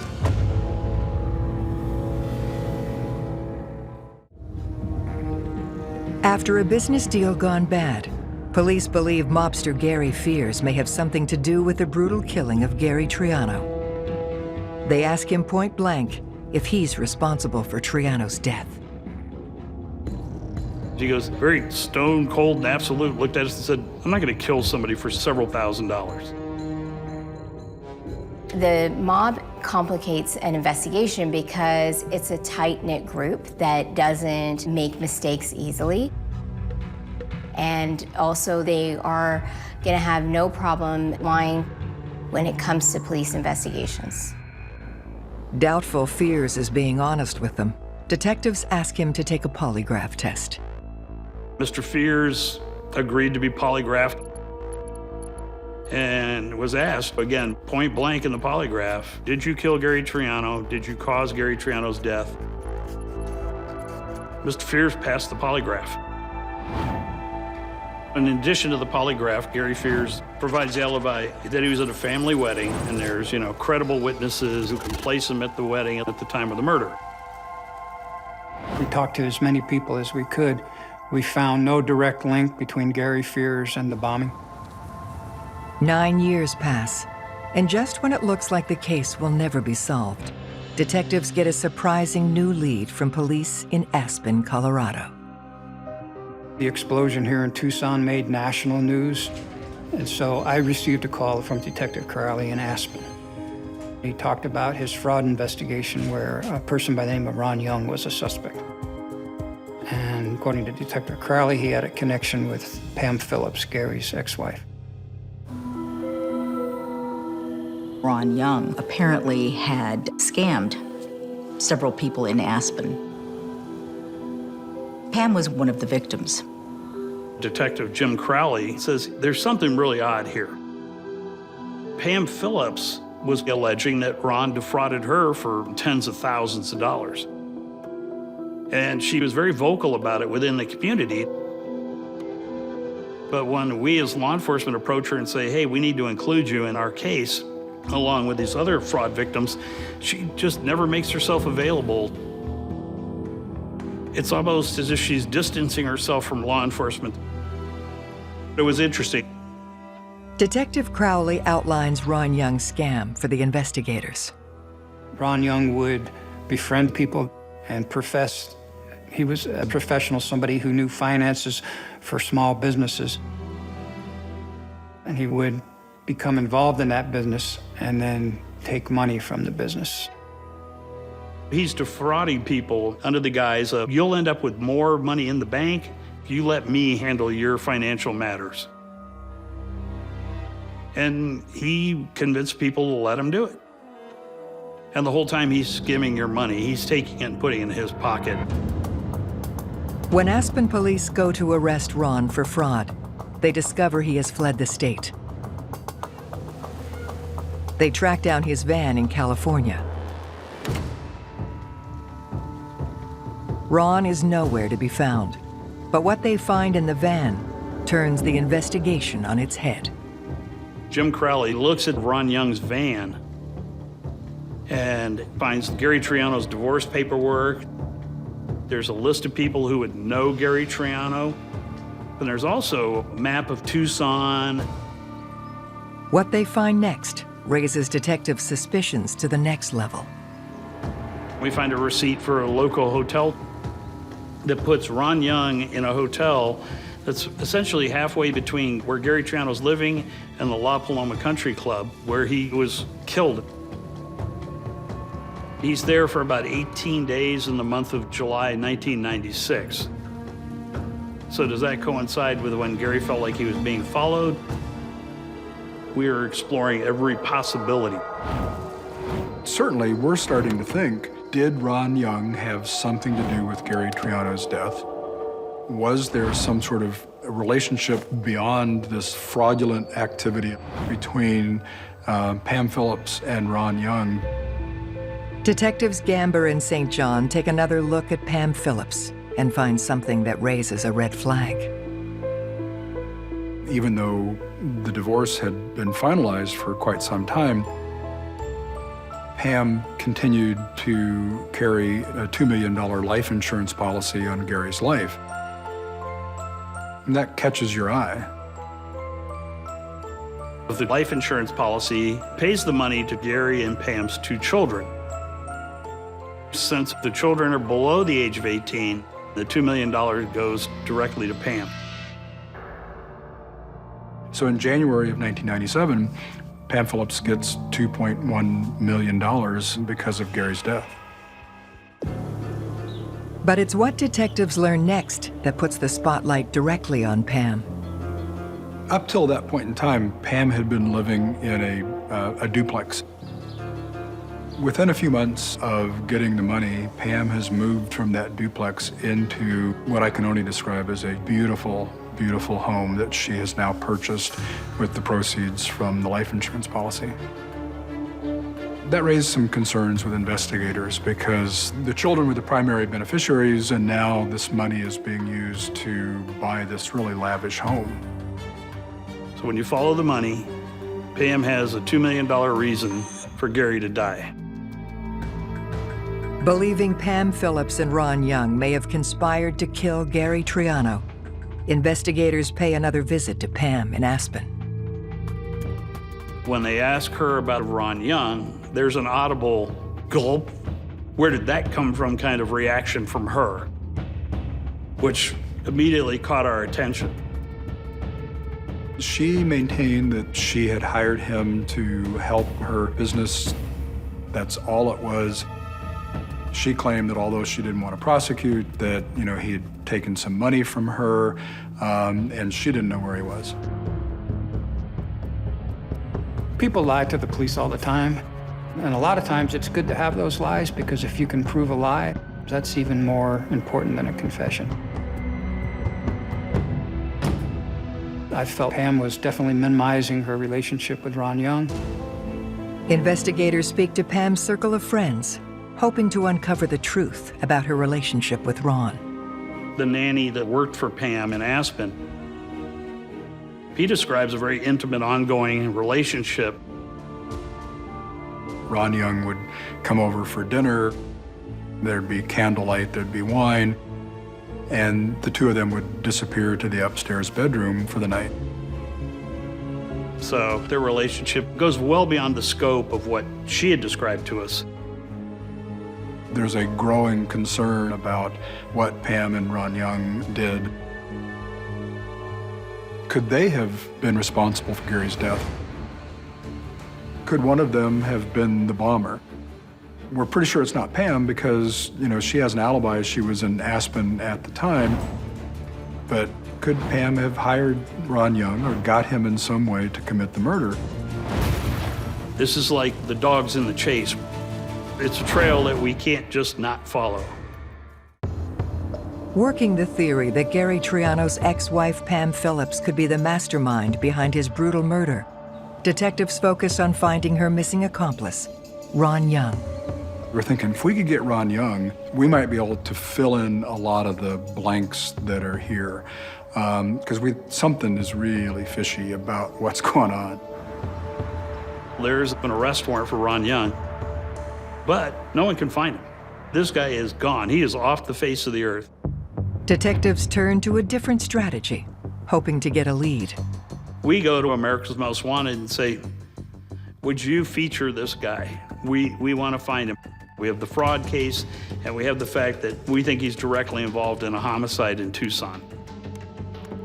So America's Most Wanted ultimately does the TV show, and they feature Ron Young. Detectives soon get their big break from a caller in Florida.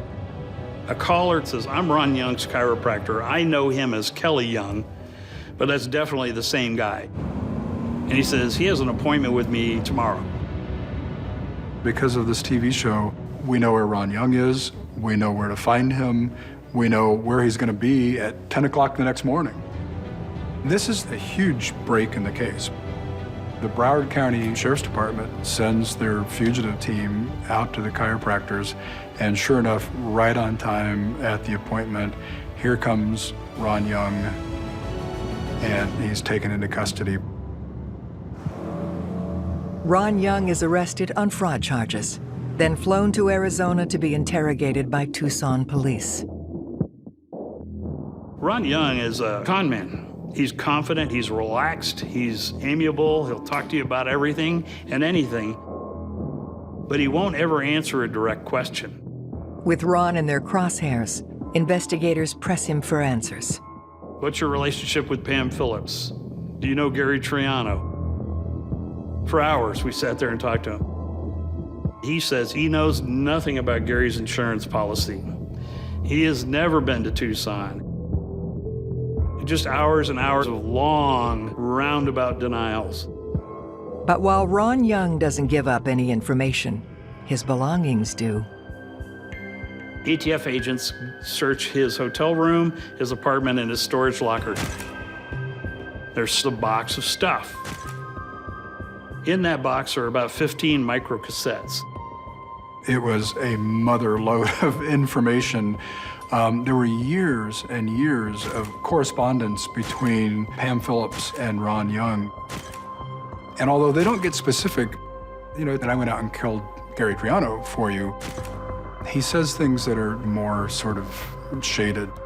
Like, I did something for you that nobody else would have done in the world. I took care of the problem that you were having. You sent my money yet? My principal? I am not going to keep sending you more and more and more money unless I know that you can honor our agreement. I want this definitive now. Well, I do too. And I'm going to try to figure out how to get it to you. I want to know that we are capping it at 4. From the recordings, investigators learned Pam had an arrangement with Ron where she'd pay him $400,000 out of the life insurance money to kill her ex-husband, Gary Triano. But it seems she was late on her payments. And we have a disagreement. I am very serious about this. Well, I tell you, you're going to be very serious when you sit in a women's prison for murder. You're going to be really sad. I'm going to be back at 4. No, you're going to be in prison for murder. That was chilling.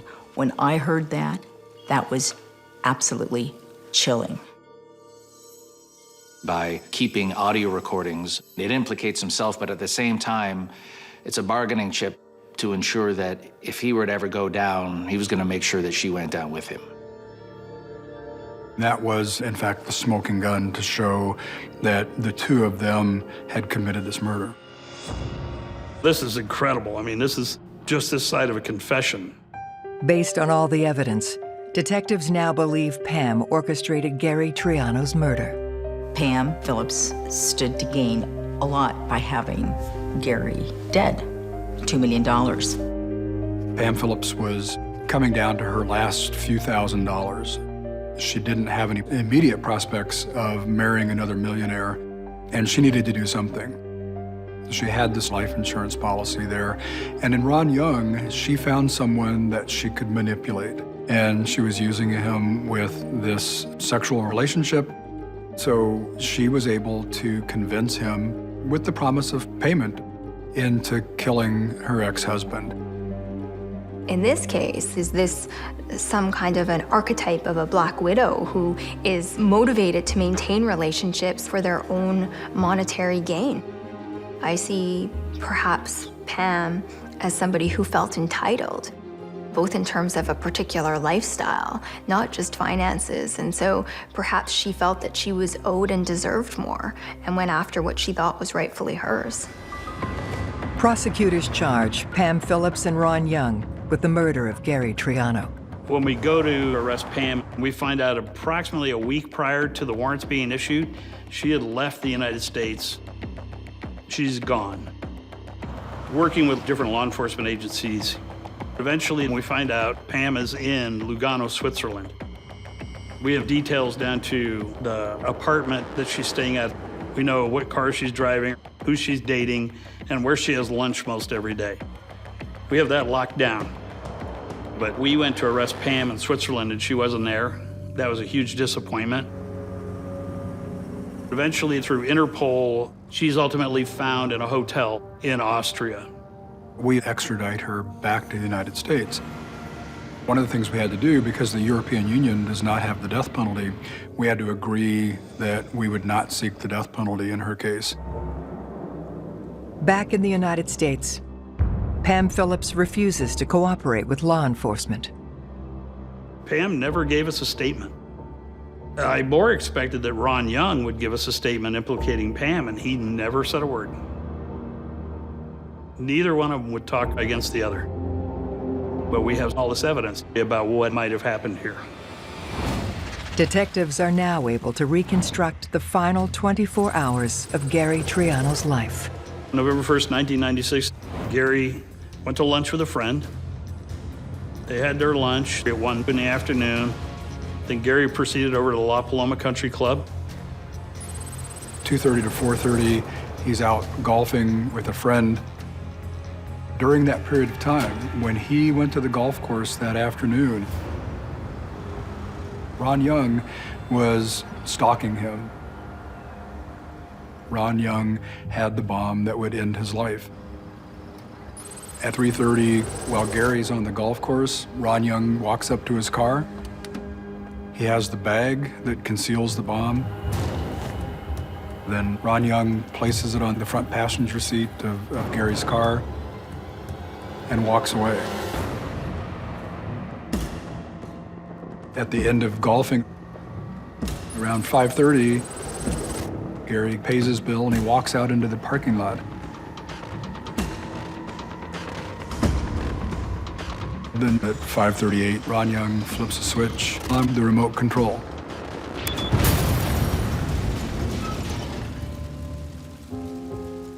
The device detonates and the car explodes, killing Gary Triano. The family put up with a lot from us. All our failings, they put up with those. And then finally, I was able to call Gary's oldest daughter. She was the family representative, and I got her on the phone and I was able to tell her, we found the killers. In October 2008, Ron Young and Pam Phillips are charged with conspiracy and first-degree murder. They're both sentenced to life in prison with no parole. After Pam Phillips is convicted of killing Gary Triano, she stands up in court, looks at the audience, and in the front row were Gary Triano's family. She looks at them and she says, "I did not do this. I did not kill Gary. I am not responsible. He is the father of my children. I did not do this." But investigators are convinced they finally brought Gary Triano's killers to justice. It was important to us to hold accountable the people that we had no doubt committed this murder. This was not a rage killing. This was not a spur-of-the-moment killing. This took lots and lots of planning. So when you think about the fact that Pam's carrying on with her life, she's raising her children, and at the same time for months, she's planning that her ex-husband is gonna die. That's cold, that's cruel, and that's what stands out to me. Had Gary lived, he would have been 71. So this family had waited 18 years for some justice to come about. All homicides are sad.